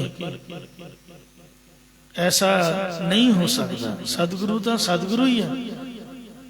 ਅਸੀਂ ਤਾਂ ਗੁਰੂ ਜੀ ਦੇ ਸਿੱਖ ਹਾਂ, ਪਰ ਗੁਰੂ ਜੀ ਨੇ ਆਪਦੀ ਭਾਵਨਾ ਪ੍ਰਗਟ ਕੀਤੀ ਹੈ। ਕਿਉਂ? ਕਿਉਂਕਿ ਅੰਮ੍ਰਿਤ ਜੋ ਪੰਜਾਂ ਪਿਆਰਿਆਂ ਕੋਲੋਂ ਛਕਿਆ। ਕਹਿਣ ਦਾ ਭਾਵ ਹੈ ਕਿ ਕਲਯੁਗ ਦੇ ਸਤਿਗੁਰੂ ਪੰਜ ਪਿਆਰੇ ਨੇ। ਕਿਸੇ ਨੂੰ ਵੀ ਆਪਦਾ ਗੁਰੂ ਨਾ ਬਣਾਓ, ਭਾਵੇਂ ਕੋਈ ਪੱਗ ਵਾਲਾ ਹੈ ਤੇ ਭਾਵੇਂ ਕੋਈ ਟੋਪੀ ਵਾਲਾ। ਸਿੱਖਾਂ ਦਾ ਗੁਰੂ ਗੁਰੂ ਗੋਬਿੰਦ ਸਿੰਘ ਹੈ। ਜੇ ਕਿਸੇ ਪੱਗ ਬੰਨ੍ਹ ਕੇ ਭੁਲੇਖਾ ਵੀ ਪਾਇਆ ਕਿ ਮੈਂ ਸਿੱਖਾਂ ਦਾ ਗੁਰੂ ਹਾਂ, ਇਹ ਉਹਦੀ ਆਪਦੀ ਮਨਮਤ ਹੈ, ਭੁਲੇਖੇ ਵਿੱਚ ਨਾ ਪਾਓ। ਜੇ ਉਹ ਬਾਣੀ ਵੀ ਪੜ੍ਹੇ, ਤੁਹਾਨੂੰ ਸੁਣਾਵੇ ਬਾਣੀ, ਕਵੇ ਵੀ ਮੈਨੂੰ ਸਤਿਗੁਰੂ ਮੰਨੋ, ਮੈਂ ਕਥਾ ਤਾਂ ਉਸ ਤਰ੍ਹਾਂ ਹੀ ਸੁਣਾਉਣਾ, ਬਿਲਕੁਲ ਨਹੀਂ। ਉਹ ਕੋਨਿਆਂ ਦਾ ਗੁਰੂ ਹੈ। ਜਿਹੜੇ ਮੋਨੇ ਕੋਨੇ ਨੇ ਉਹਨਾਂ ਦਾ ਗੁਰੂ ਹੋ ਸਕਦਾ। ਸਾਡੇ ਗਾਤਰੇ ਵਾਲੇ ਪੱਗਾਂ ਵਾਲਿਆਂ ਦਾ ਗੁਰੂ ਤਾਂ ਗੁਰੂ ਗੋਬਿੰਦ ਸਿੰਘ ਹੀ ਹੈ। ਆ ਜਿੰਨੇ ਵੀ ਦੇਹ ਧਾਰੀ ਪਖੰਡੀ ਗੁਰੂ ਤੁਰੇ ਫਿਰਦੇ ਨੇ, ਅੱਜ ਐਲਾਨ ਕਰ ਦੇਣ ਵੀ ਕੇਸ ਨਹੀਂ ਕਟਾਉਣੇ, ਕੋਈ ਉੱਥੇ ਨਹੀਂ ਜਾਊਗਾ। ਸਭ ਕੋਨੇ ਮੋਨੇ ਹੀ ਹਨ। ਤੇ ਇਸ ਵਾਸਤੇ ਮਹਾਰਾਜ ਸਾਹਿਬ ਸੱਚੇ ਪਾਤਸ਼ਾਹ ਨੇ ਵੇਖੋ ਕਿੰਨਾ ਸਤਿਕਾਰ ਦਿੱਤਾ ਉਹਨਾਂ ਨੂੰ। ਉਹਨਾਂ ਦੀਆਂ ਕੁਰਬਾਨੀਆਂ ਨੂੰ ਸਾਨੂੰ ਯਾਦ ਰੱਖਣਾ ਚਾਹੀਦਾ। ਆਪਦੇ ਆਪ ਨੂੰ ਵੱਡਾ ਨਹੀਂ ਮੰਨਣਾ ਚਾਹੀਦਾ। ਗੁਰੂ ਘਰ ਨਿਮਰਤਾ ਦੇ ਵਿੱਚ ਰਹਿਣਾ ਚਾਹੀਦਾ। ਸਤਿਗੁਰਾਂ ਦੀ ਗੁਰਬਾਣੀ ਨੂੰ ਹੀ ਮੁੱਖ ਰੱਖਣਾ ਚਾਹੀਦਾ। ਬਾਣੀ ਗੁਰੂ, ਗੁਰੂ ਹੈ ਬਾਣੀ, ਵਿੱਚ ਬਾਣੀ ਅੰਮ੍ਰਿਤ ਸਾਰੇ। ਠੀਕ ਹੈ, ਸਤ ਸੰਗਤ ਨੂੰ ਗੁਰੂ ਜੀ ਨੇ ਉੱਤਮ ਕਿਹਾ ਹੈ। ਉੱਤਮ ਸੰਗਤ ਉੱਤਮ ਹੋਵੇ। ਪਰ ਕਈ ਕਹਿੰਦੇ ਨੇ ਪ੍ਰਚਾਰਕ ਕਿ 21 ਵਿਸਵੇ ਸੰਗਤ ਤੇ 20 ਵਿਸਵੇ ਗੁਰੂ। ਮਤਲਬ ਸੰਗਤ ਤਾਂ ਗੁਰੂ ਜੀ ਦੇ ਨਾਲ ਹੀ ਹੈ। ਆਪਾਂ ਨੂੰ ਇਸ ਤਰ੍ਹਾਂ ਨਹੀਂ ਕਹਿਣਾ ਚਾਹੀਦਾ। ਸੰਗਤ ਤਾਂ ਹੀ ਹੈ ਜੇ ਗੁਰੂ ਮਹਾਰਾਜ ਨੇ, ਜੇ ਗੁਰੂ ਨਹੀਂ ਤਾਂ ਫਿਰ ਸੰਗਤ ਕਾਹਦੀ ਹੋਈ। ਇਸ ਲਈ ਗੁਰੂ ਸਾਹਿਬ ਵੱਡੇ ਹਨ, ਸਭ ਤੋਂ ਉੱਤਮ ਨੇ। ਸਭ ਤੋਂ ਵੱਡਾ ਸਤਿਗੁਰੂ ਨਾਨਕ ਜਿਨ ਕਾ ਰਾਖੀ ਮੇਰੀ। ਜਿੱਥੇ ਬੈਠਣ ਉੱਥੇ ਆਪ ਦੀ ਸੰਗਤ ਬਣਾ ਸਕਦੇ ਨੇ, ਬਣਾ ਲੈਂਦੇ ਨੇ। ਜਿੱਥੇ ਬੈਸਨ ਸਾਧ ਜਨ ਸੋ ਥਾਨ ਸੁਹਾਂਦਾ। ਆਪਾਂ ਕਿਧਰੋਂ ਵੱਡੇ ਹੋ ਗਏ। ਇਸ ਲਈ ਹੰਕਾਰ ਦੇ ਵਿੱਚ, ਮਾਨ ਦੇ ਵਿੱਚ ਬਚਨ ਨਹੀਂ ਕਰਨਾ ਚਾਹੀਦਾ। ਕਬੀਰ ਤੂੰ ਕਰਤਾ ਤੂੰ ਹੋਇਆ। ਕਬੀਰ ਸਾਹਿਬ ਨੇ ਨਿਮਰਤਾ ਦੇ ਬਚਨ ਲਿਖੇ ਨੇ, ਮੈਂ ਨਾ ਆ ਜਾਏ ਇਸ ਲਈ ਤੂੰ ਅੱਖਰ ਵਰਤਿਆ। ਗੱਲ ਉਹੀ ਹੈ ਕਿ ਰੱਬ ਰੱਬ ਕਰਦਾ ਮੈਂ ਰੱਬ ਬਣ ਗਿਆ, ਪਰ ਇਸ ਤਰ੍ਹਾਂ ਹੰਕਾਰ ਦਾ ਬਚਨ ਨਹੀਂ ਕੀਤਾ। ਭਗਤੀ ਵਿੱਚ ਲਪੇਟੇ ਹੋਏ ਬਚਨ ਕੀਤੇ ਹਨ।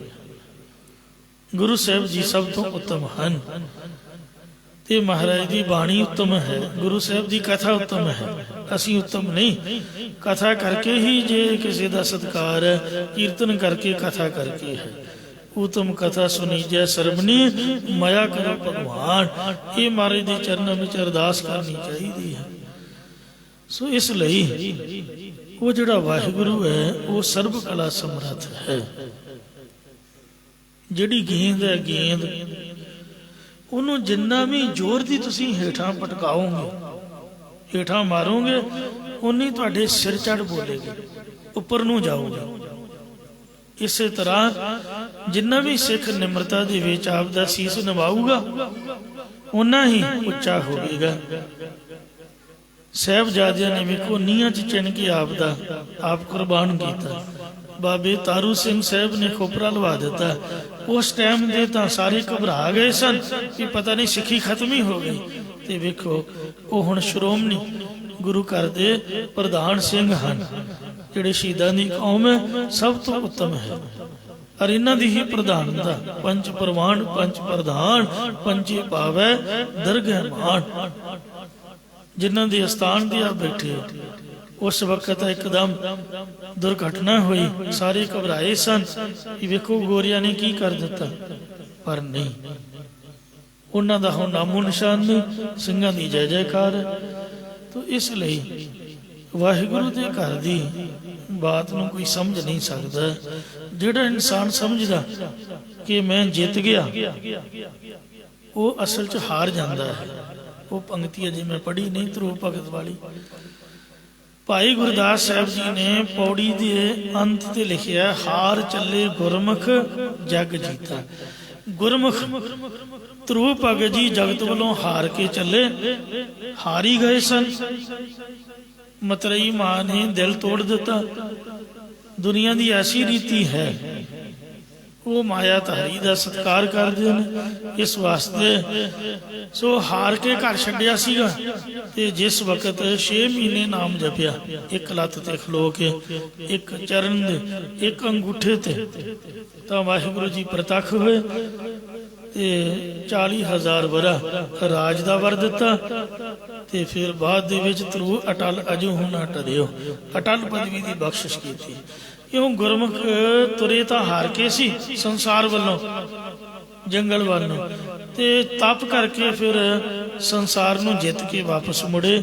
ਮਤਲਬ ਕਹਿਣ ਦਾ ਵੀ ਕਿਸੇ ਨੂੰ ਫਾਈਟ ਨਾਲ ਨਹੀਂ ਜਿੱਤਿਆ ਜਾ ਸਕਦਾ। ਸ੍ਰੀ ਗੁਰੂ ਨਾਨਕ ਦੇਵ ਜੀ ਨੇ ਕੋਈ ਤੋਪ ਨਹੀਂ ਚਲਾਈ, ਕੋਈ ਪਰਮਾਣੂ ਬੰਬ ਨਹੀਂ ਚਲਾਇਆ, ਕੋਈ ਗੋਲਾ ਗੋਲੀ ਨਹੀਂ ਚਲਾਇਆ, ਕੋਈ ਹਥਿਆਰ ਮਹਾਰਾਜ ਦੇ ਕੋਈ ਹੱਥ ਦੇ ਵਿੱਚ ਹੱਥ ਖਾਲੀ ਸੀਗੇ, ਪਰ ਉਹਨਾਂ ਸ਼ਬਦ ਦੀ ਇਹੋ ਜਿਹੀ ਚੋਟ ਮਾਰੀ ਆ, ਔਰ ਗੋਲਾ ਗਿਆਨ ਚਲਾਇਆ ਤੇ ਬੰਦੇ ਨੂੰ ਫੜਕਾ ਕੇ ਸੁੱਟ ਦਿੱਤਾ। ਵੇਖੋ ਮੱਕੇ ਦੇ ਹਾਜੀ ਮਹਾਰਾਜ ਦੇ ਚਰਨਾਂ 'ਚ ਆ ਕੇ ਡੱਠੇ। ਜਗਨਨਾਥਪੁਰੀ ਦੇ ਪਾਂਡੇ ਗੁਰੂ ਅੱਗੇ ਹੱਥ ਜੋੜ ਕੇ ਖੜ ਗਏ। ਗੋਰਖਨਾਥ ਵਰਗੇ ਵੱਡੇ ਵੱਡੇ ਜੋਗੀ ਗੁਰੂ ਮਹਾਰਾਜ ਦੇ ਗਲ 'ਚ ਗੁਰੂ ਮਹਾਰਾਜ ਦੇ ਅੱਗੇ ਗਲ 'ਚ ਪੱਲਾ ਪਾ ਕੇ ਬੇਨਤੀ ਕਰਨ ਲੱਗੇ ਕਿ ਸਾਨੂੰ ਵੀ ਸਮਰਥ ਬਖਸ਼ੋ। ਮਹਾਰਾਜ ਪਤਾ ਨਹੀਂ ਆਪਦੇ ਕੋਲ ਕੀ ਮੰਤਰ ਹੈ, ਆ ਮੇਰੇ ਗੁਰੂ ਨੂੰ ਵੀ ਸੁਧਾਰੋ ਜੀ, ਇਹ ਵਿਕਾਰੀ ਹੋਇਆ ਫਿਰਦਾ ਹੈ ਜੋਗੀਆਂ ਦਾ ਗੁਰੂ। ਮਛੰਦਰਨਾਥ ਸ਼ਿਵ ਜੀ ਦੀ ਅੰਸ਼ ਤੋਂ ਪੈਦਾ ਹੋਇਆ। ਵੇਖੋ ਕਿਹੜੀ ਕਰਤੂਤ ਕਰਦਾ ਹੈ। ਸੰਗਲਾ ਦੀਪ ਤੋਂ ਇਹਨੂੰ ਮੈਂ ਫੜ ਕੇ ਲਿਆਂਦਾ, ਕਿੰਨਾ ਬੁਰਾ ਕੰਮ ਹੈ। ਹੋਵੇ ਸਾਡਾ ਗੁਰੂ ਤੇ ਬਜਰ ਕਰੈਤੀ ਹੈ, ਇਹਨੂੰ ਸਮਝਾਓ ਜੀ। ਫਿਰ ਸਤਿਗੁਰੂ ਨੇ ਰਾਮਕਲੀ ਮਹੱਲਾ ਪਹਿਲਾ ਸ਼ਬਦ ਉਚਾਰ ਕੇ ਗੋਰਖ ਦੇ ਗੁਰੂ ਮਛੰਦਰਨਾਥ ਨੂੰ ਵੀ ਉਪਦੇਸ਼ ਦਿੱਤਾ। ਸੁਣ ਮਾਸ਼ੰਦਰਾ ਨਾਨਕ ਬੋਲੇ, ਵਸਕਤ ਪੰਚ ਕਰੇ ਨਾ ਡੋਲੇ। ਤੋਪ ਦੇ ਗੋਲੇ ਨਾਲ ਤਾਂ ਬੰਦਾ ਮਾਰੀ ਜਾਂਦਾ, ਸਤਿਗੁਰੂ ਨੇ ਬੰਦੇ ਨਹੀਂ ਮਾਰੇ, ਉਹਨਾਂ ਦੇ ਬੁਰੇ ਸੁਭਾਅ ਮਾਰ ਕੇ ਉਹਨਾਂ ਦੇ ਮਨਾਂ ਦੇ ਉੱਪਰ ਕਾਬੂ ਪਾਇਆ। ਕਿਉਂਕਿ ਮਹਾਰਾਜ ਦਾ ਆਪ ਦਾ ਮਨ ਕੰਟਰੋਲ ਵਿੱਚ ਸੀਗਾ। ਜਿਹੜਾ ਆਪ ਘਰੋਂ ਘਰ ਤੁਰਿਆ ਫਿਰਦਾ, ਦੂਜੇ ਨੂੰ ਵੀ ਸਮਝਾਊਗਾ। ਸੋਈ ਸਤਿਗੁਰ ਪੁਰਖ ਹੈ, ਜਿਨ ਪੰਜੇ ਦੂਤ ਕੀਤੇ ਵਸ ਛਿਕੇ। ਜਿਹਨੇ 5 ਕਾਮ ਆਦਿਕ ਦੂਤ ਨੂੰ ਆਪਦੇ ਵਸ ਵਿੱਚ ਕਰ ਲਿਆ, ਉਹ ਸਮਝ ਲਓ ਸਤਿਗੁਰੂ ਹੈ। ਸੋ 10 ਪਾਤਸ਼ਾਹੀਆਂ ਤੋਂ ਬਗੈਰ ਕੋਈ ਸਾਡੇ ਸਿੱਖਾਂ ਦਾ ਸਤਿਗੁਰੂ ਨਹੀਂ। ਸਿੱਖਾਂ ਦੇ ਗੁਰੂ ਗੁਰੂ ਨਾਨਕ ਸਾਹਿਬ, ਗੁਰੂ ਗੋਬਿੰਦ ਸਿੰਘ, ਨਾਨਕ ਗੁਰੂ ਗੋਬਿੰਦ ਸਿੰਘ, ਪੂਰਨ ਗੁਰੇ ਅਵਤਾਰ, ਜਗਮਗ ਜੋਤ ਬਰਾਜ ਰਹੀ, ਸ੍ਰੀ ਅਬਚਲ ਨਗਰ ਮਝਾਰ। ਕਿਤੇ ਸਰਸੇ ਨਹੀਂ, ਕਿਤੇ ਭੈਣੀ ਨਹੀਂ, ਕਿਤੇ ਬਿਆਸ ਨਹੀਂ, ਅਬਚਲ ਨਗਰ ਮਝਾਰ। ਗੁਰੂ ਘਰ ਦੇ ਵਿੱਚ ਅੰਮ੍ਰਿਤਸਰ ਵਿੱਚ ਜੋਤ ਜਗਾਵੇ। ਸ੍ਰੀ ਗੁਰੂ ਗ੍ਰੰਥ ਸਾਹਿਬ ਦੇ ਵਿੱਚ ਗੁਰੂ ਮਹਾਰਾਜ ਦੀ ਆਤਮਾ ਬਿਰਾਜਮਾਨ। 10 ਪਾਤਸ਼ਾਹੀਆਂ ਦੀ ਜੋਤ ਸ੍ਰੀ ਗੁਰੂ ਗ੍ਰੰਥ ਸਾਹਿਬ ਜੀ ਜੁਗੋ ਜੁਗ ਅਟਲ ਸਾਡੇ ਸਤਿਗੁਰੂ ਨੇ। ਤੇ ਇਸ ਵਾਸਤੇ ਮਹਾਰਾਜ ਨੇ ਮਨ ਜੀਤੈ ਜਗਜੀਤ ਅੱਖਰ ਉਚਾਰੇ ਹਨ ਸ੍ਰੀ ਜਪਜੀ ਸਾਹਿਬ ਦੇ ਵਿੱਚ ਕਿ ਤੁਸੀਂ ਆਪਦੇ ਮਨ ਨੂੰ ਜਿੱਤੋ ਤਾਂ ਜਗਤ ਨੂੰ ਜਿੱਤ ਲਵੋਗੇ। ਜੀਤੋ ਬੂਢਾ ਹਾਰੋ ਤੇਰੇ। ਜੋ ਹੰਕਾਰ ਸਹਿਤ ਆਪਣੇ ਆਪ ਨੂੰ ਜਿੱਤਿਆ ਸਮਝਦਾ, ਉਹ ਸੰਸਾਰ ਸਮੁੰਦਰ ਵਿੱਚ ਡੁੱਬ ਜਾਂਦਾ। ਜੋ ਹਾਰ ਜਾਂਦਾ, ਨਿਮਰਤਾ ਧਾਰਨ ਕਰਦਾ। ਗਰੀਬੀ ਗਦਾ ਹਮਾਰੀ, ਖੰਨਾ ਸਗਲ ਰੇਨ ਸ਼ਾਰੀ। ਇਸ ਆਗੈ ਕੋ ਨਾ ਟਿਕੈ ਵੇਕਾਰੀ। ਗੁਰ ਪੂਰਾ ਇਹ ਗੱਲ ਸਾਰੀ, ਉਹ ਸੰਸਾਰ ਸਮੁੰਦਰ ਤੋਂ ਤਰ ਜਾਂਦਾ ਹੈ। ਗੁਰ ਬਰਸਾਤੀ ਪਾਰੇ ਉਤਰੈ, ਅਤੇ ਗੁਰਾਂ ਦੀ ਕਿਰਪਾ ਕਰਕੇ ਸੰਸਾਰ ਸਮੁੰਦਰ ਤੋਂ ਪਾਰ ਮੁਕਤੀ ਰੂਪ ਕਿਨਾਰੇ ਤੇ ਉਤਰ ਜਾਂਦਾ ਹੈ। ਦਾਸ ਕਬੀਰ ਰਖਹਿ ਸਮਝਾਏ, ਭਗਤ ਕਬੀਰ ਸਾਹਿਬ ਜੀ ਦਾਸਾ ਭਾਵ ਧਾਰ ਕੇ ਕਥਨ ਕਰਦੇ ਹਨ ਕਿ ਅਸੀਂ ਸਮਝਾ ਕੇ ਕਹਿੰਦੇ ਹਾਂ ਭਾਈ ਗੁਰਮੁਖੋ। ਕੇਵਲ ਰਾਮ ਰਹੋ ਲਿਵ ਲਾਏ, ਕੇਵਲ ਤੇ ਕੇਵਲ ਸਿਰਫ ਤੇ ਸਿਰਫ ਰਾਮ ਪਰਮਾਤਮਾ ਦੇ ਨਾਮ ਦੇ ਵਿੱਚ ਬਿਰਤੀ ਲਾ ਕੇ ਰਹਿਣਾ ਕਰੋ। ਸੱਤਰ ਸੈ ਸਲਾਰ ਜਾ ਕੇ। ਇਸ ਪਾਵਨ ਸ਼ਬਦ ਵਿੱਚ ਭਗਤ ਕਬੀਰ ਸਾਹਿਬ ਜੀ ਪਰਮਾਤਮਾ ਦੀ ਅਣਗਿਣਤ ਸਭਾ ਬਾਰੇ ਦੱਸਦੇ ਹੋਏ ਬੇਨਤੀ ਪੂਰਵਕ ਕਥਨ ਕਰਦੇ ਨੇ ਕਿ ਜਿਸ ਪਰਮਾਤਮਾ ਦੇ ਘਰ ਵਿੱਚ 70,000 ਸਰਦਾਰ ਯਾਨੀ ਫਰਿਸ਼ਤੇ ਰੱਖੇ ਹੋਏ ਨੇ ਜੋ ਪੈਗੰਬਰਾਂ ਨੂੰ ਹੁਕਮ ਦਿੰਦੇ ਹਨ ਅਤੇ ਪੈਗੰਬਰਾਂ ਦੀ ਰੱਖਿਆ ਲਈ ਇਹ ਯੋਧਿਆਂ ਦਾ ਰੂਪ ਧਾਰਨ ਕਰਕੇ ਆਉਂਦੇ ਹਨ। ਕਿਉਂਕਿ ਇਹ ਵੀ ਅਰਥ ਕੀਤੇ ਜਾਂਦੇ ਨੇ 70 ਸੈ 1700 ਜਾਂ 1700 ਸਰਦਾਰ ਵਾਹਿਗੁਰੂ ਨੇ ਕੋਲ ਰੱਖੇ ਹੋਏ ਹਨ। ਇਹ ਧਰਮੀਆਂ ਦਾ ਵਿਸ਼ਵਾਸ ਹੈ। ਮੁਸਲਮਾਨਾਂ ਦਾ ਸਵਾ ਲੱਖ ਪੈਗੰਬਰ ਤਾਕੇ। ਉਸ ਪ੍ਰਭੂ ਦੇ ਦਰਬਾਰ ਦੇ ਵਿੱਚ ਇੱਕ ਮੁਹੰਮਦ ਪੈਗੰਬਰ ਹੀ ਨਹੀਂ ਹੈ, 1.25 ਲੱਖ ਪੈਗੰਬਰ ਰੱਖੇ ਹੋਏ ਹਨ। ਮੁਹੰਮਦ ਸਾਹਿਬ ਨੂੰ ਹੰਕਾਰ ਹੋ ਗਿਆ ਕਿ ਮੈਂ ਹੀ ਸੰਸਾਰ ਦੀ ਮਰਜ਼ਾਦਾ ਤੋਰਦਾ ਹਾਂ, ਸ਼ਰਅ ਦੇ ਵਿੱਚ ਮੁਸਲਮਾਨਾਂ ਨੂੰ ਚਲਾਉਂਦਾ, ਮੈਂ ਬੜਾ ਵੱਡਾ ਪੈਗੰਬਰ ਹਾਂ। ਪੈਗਾਮ ਅੰਬਰ, ਅੰਬਰ ਆਕਾਸ਼ ਤੋਂ ਪੈਗਾਮ ਲਿਆਉਣ ਵਾਲੇ ਨੂੰ ਪੈਗੰਬਰ ਕਹਿੰਦੇ ਨੇ। ਜਦ ਉਹਨੂੰ ਹੰਕਾਰ ਹੋਇਆ, ਖੁਦਾ ਨੇ ਉਹਦਾ ਹੰਕਾਰ ਤੋੜਨਾ ਚਾਹਿਆ।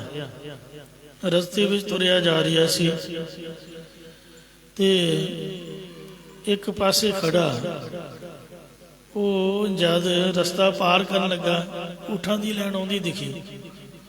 ਸੋਚਿਆ ਮਣਾ ਊਠਾਂ ਨੂੰ ਲੰਘ ਲੈਣ ਦਿਆਂ, ਆਪਾਂ ਨੂੰ ਕਿਹੜੀ ਕਾਹਲੀ ਹੈ, ਜਦੋਂ ਊਠ ਲੰਘ ਜਾਣਗੇ ਫਿਰ ਮੈਂ ਲੰਘ ਜਾਊਂਗਾ। ਜਿਉਂ ਸਵੇਰ ਤੋਂ ਖੜਾ, ਜਿਉਂ ਸਵੇਰ ਤੋਂ ਖੜਾ, ਸ਼ਾਮਾਂ ਪੈ ਗਈਆਂ, ਸੂਰਜ ਛਿਪ ਗਿਆ। ਕਿਸੇ ਪ੍ਰੇਮੀ ਨੇ ਪੁੱਛਿਆ, ਸ਼ਾਇਦ ਖੁਦਾ ਹੀ ਸੀਗਾ, ਕਹਿਣ ਲੱਗੇ ਪੈਗੰਬਰ ਸਾਹਿਬ ਇੱਥੇ ਕਿਉਂ ਖੜੇ ਹੋਏ ਹੋ, ਬੜਾ ਚਿਰ ਹੋ ਗਿਆ ਤੁਹਾਨੂੰ ਦੇਖਦਿਆਂ ਨੂੰ। ਕਹਿੰਦਾ ਕਿ ਮੈਂ ਰਸਤਾ ਪਾਰ ਕਰਨਾ ਹੈ। ਸੋਚਿਆ ਕਿ ਊਠਾਂ ਦੀ ਲੈਣ ਲੰਘ ਲੈਂਦੇ ਆ, ਊਠ ਲੰਘ ਜਾਣ ਫਿਰ ਮੈਂ ਲੰਘਾਂਗਾ। ਕਹਿਣ ਲੱਗੇ ਪੈਗੰਬਰ ਸਾਹਿਬ ਤੁਸੀਂ ਇਹਨਾਂ ਊਠਾਂ ਦੀ ਗੱਲ ਕਰਦੇ ਹੋ, ਲੰਘਣਾ ਤੁਸੀਂ ਅੱਗੇ ਪਿੱਛੇ ਹੋ ਕੇ ਲੰਘ ਜਾਓ। ਇਹ ਤਾਂ ਮੈਂ ਜਦੋਂ ਦਾ ਦੇਖ ਰਿਹਾ ਇਸ ਤਰ੍ਹਾਂ ਹੀ ਊਠਾਂ ਦੀ ਲੈਣ ਤੁਰੀ ਜਾ ਰਹੀ ਹੈ, ਇਹ ਨਹੀਂ ਮੁੱਕਦੀ। ਕਹਿੰਦੇ ਇਹਨਾਂ ਦੇ ਉੱਪਰ ਹੈ ਕਿ ਇੱਕ ਇੱਕ ਊਠ ਸੀਗਾ, ਉਹਦੇ ਉੱਪਰ ਉਹ ਛੱਟ ਸੀ ਬੋਰੀ ਜੀ, ਦੋ ਜਿਹੜੇ ਖਾਨੇ ਇੱਕ ਪਾਸੇ, ਦੋ ਖਾਨੇ ਇੱਕ ਪਾਸੇ। ਉਹਨਾਂ ਦੇ ਵਿੱਚ ਛੱਟ ਦੇ ਵਿੱਚ ਦੋ ਦੋ ਟਰੰਕ ਰੱਖੇ ਹੋਏ ਸੀ, ਦੋ ਟਰੰਕ ਸੱਜੇ, ਦੋ ਟਰੰਕ ਖੱਬੇ ਪਾਸੇ, ਯਾਨੀ 4-4 ਟਰੰਕ ਇੱਕ ਇੱਕ ਊਠ ਉੱਪਰ ਲੱਦੇ ਹੋਏ ਸੀ। ਕਹਿੰਦੇ ਵੇਖੀਏ ਤਾਂ ਸਹੀ ਇਹਨਾਂ ਦੇ ਵਿੱਚ ਹੈ ਕਿ ਇੱਕ ਊਠ ਨੂੰ ਫੜ ਕੇ ਉਹਨੂੰ ਬਿਠਾ ਕੇ ਤੇ ਵੇਖਣ ਲੱਗੇ। ਜਦ ਟਰੰਕ ਨੂੰ ਦੇਖਿਆ ਜਿੰਦਰਾ ਲੱਗਾ ਹੋਇਆ ਸੀ, ਉਹ ਇੱਕ ਇੱਕ ਜਿੰਦਰੇ ਨਾਲ ਦੋ ਦੋ ਚਾਬੀਆਂ ਨਾਲ ਹੀ ਬੰਨੀਆਂ ਹੋਈਆਂ ਸੀ। ਚਾਬੀ ਲਾਈ, ਜਿੰਦਰਾ ਖੋਲਿਆ, ਜਦ ਟਰੰਕ ਦਾ ਢੱਕਣ ਖੋਲ ਕੇ ਦੇਖਿਆ ਉਹਦੇ ਵਿੱਚ ਆਂਡੇ ਸੀ, ਆਂਡੇ। ਜਦ ਇੱਕ ਆਂਡਾ ਭੰਨਿਆ ਤਾਂ ਉਹਦੇ ਵਿੱਚੋਂ ਪੂਰੇ ਦਾ ਪੂਰਾ ਬ੍ਰਹਿਮੰਡ ਦਿਖਿਆ। ਸੂਰਜ, ਚੰਦਰਮਾ, ਤਾਰੇ, ਆਕਾਸ਼, ਪਤਾਲ ਤੇ ਇਉਂ ਇੱਕ ਇੱਕ ਸੂਰਜ, ਇੱਕ ਇੱਕ ਚੰਦਰਮਾ, ਆਕਾਸ਼, ਪਤਾਲ, ਪੂਰੇ ਬ੍ਰਹਿਮੰਡ ਨੂੰ ਵਿੱਚ ਮੁਹੰਮਦ ਸਾਹਿਬ ਨੇ ਆਪਦੇ ਵੀ ਦਰਸ਼ਨ ਕੀਤੇ। ਇੰਜ ਇੱਕ ਇੱਕ ਟਰੰਕ ਦੇ ਵਿੱਚ ਪਤਾ ਨਹੀਂ ਹਜ਼ਾਰਾਂ ਹੀ ਆਂਡੇ ਸਨ, ਇੱਕ ਇੱਕ ਆਂਡੇ 'ਚ ਇੱਕ ਇੱਕ ਬ੍ਰਹਿਮੰਡ ਸੀਗਾ। ਇਉਂ ਖੁਦਾ ਨੇ ਆਪਦੀ ਮਾਇਆ ਦੀ ਸ਼ਕਤੀ ਦੇ ਨਾਲ ਕਰੋੜਾਂ ਹੀ ਬ੍ਰਹਿਮੰਡ ਤੇ ਕਰੋੜਾਂ ਹੀ ਮੁਹੰਮਦ ਉਹ ਮੁਹੰਮਦ ਸਾਹਿਬ ਨੂੰ ਦਿਖਾਈ ਸੀ। ਤਾਂ ਮੁਹੰਮਦ ਸਾਹਿਬ ਦਾ ਹੰਕਾਰ ਟੁੱਟ ਗਿਆ। ਇਉਂ ਬ੍ਰਹਮਾ ਨੂੰ ਵੀ ਇੱਕ ਵਾਰ ਕਹਿੰਦੇ ਹੰਕਾਰ ਹੋ ਗਿਆ ਕਿ ਮੇਰੇ ਤੋਂ ਬਗੈਰ ਸੰਸਾਰ ਦੀ ਮਰਜ਼ਾਦਾ ਨਹੀਂ ਚੱਲਦੀ। ਮੈਂ ਹੈ ਤਾਂ ਮੈਂ ਵੀ ਦੋ ਚਾਰੇ ਨੇ, ਸੰਸਾਰ ਦੀ ਮਰਜ਼ਾਦਾ ਚੱਲਦੀ ਹੈ। ਤਾਂ ਰੱਬ ਨੇ ਇਹੋ ਜਿਹੀ ਹਵਾ ਵਗਾਈ ਕਿ ਇੱਕ ਮੂੰਹ ਵਾਲੇ ਆਪਣਾ 4 ਮੂੰਹ ਵਾਲੇ ਬ੍ਰਹਮਾ ਨੂੰ ਉਡਾ ਕੇ ਇਹੋ ਜਿਹੇ ਦੇਸ਼ ਲੈ ਕੇ ਜਿੱਥੇ 8 ਮੂੰਹਾਂ ਵਾਲਾ ਸੀਗਾ ਉਹਨੂੰ ਵੀ ਹੰਕਾਰ ਹੋ ਗਿਆ ਕਿ ਵੇਖੋ 4 ਮੂੰਹਾਂ ਵਾਲਾ ਬ੍ਰਹਮਾ ਮੈਨੂੰ ਮੱਥਾ ਟੇਕਣ ਆਇਆ। ਜਦ ਉਹਨੂੰ ਵੀ ਹੰਕਾਰ ਹੋ ਗਿਆ ਵੀ ਮੈਂ ਵੱਡਾ, ਉਹਨਾਂ ਦੋਵਾਂ ਨੂੰ ਉਡਾ ਕੇ ਉਹੋ ਜਿਹੇ ਦੇਸ਼ ਲੈ ਗਏ ਜਿੱਥੇ 16 ਮੂੰਹਾਂ ਵਾਲਾ ਬ੍ਰਹਮਾ ਸੀਗਾ। ਇਉਂ ਪਤਾ ਨਹੀਂ ਕਈ ਬ੍ਰਹਮੇ ਦਿਖਾਏ, ਕੋਟ ਬ੍ਰਹਮੇ ਜਗ ਸਾਜਨ ਲਾਏ, ਕੋਟ ਮਹੇਸ਼ ਉਪਾਏ ਸਮਾਏ, ਕੋਟ ਬਿਸ਼ਨ ਕੀਨੇ ਅਵਤਾਰ, ਕੋਟ ਬ੍ਰਹਮੰਡ ਜਾਕੇ ਧਰਮਸਾਰ।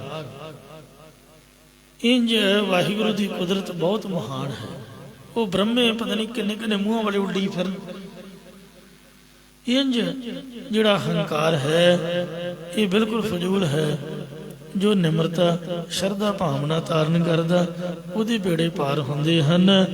ਇਹ ਮਹਾਰਾਜ ਕਹਿੰਦੇ ਕਿ 70-100 ਜਾਂ 70,000 ਸਰਦਾਰ ਰੱਬ ਨੇ ਫਰਿਸ਼ਤੇ ਰੱਖੇ ਹੋਏ ਨੇ ਜੋ ਪੈਗੰਬਰਾਂ ਨੂੰ ਹੁਕਮ ਦਿੰਦੇ ਨੇ, ਪੈਗੰਬਰਾਂ ਦੀ ਰੱਖਿਆ ਕਰਦੇ ਨੇ।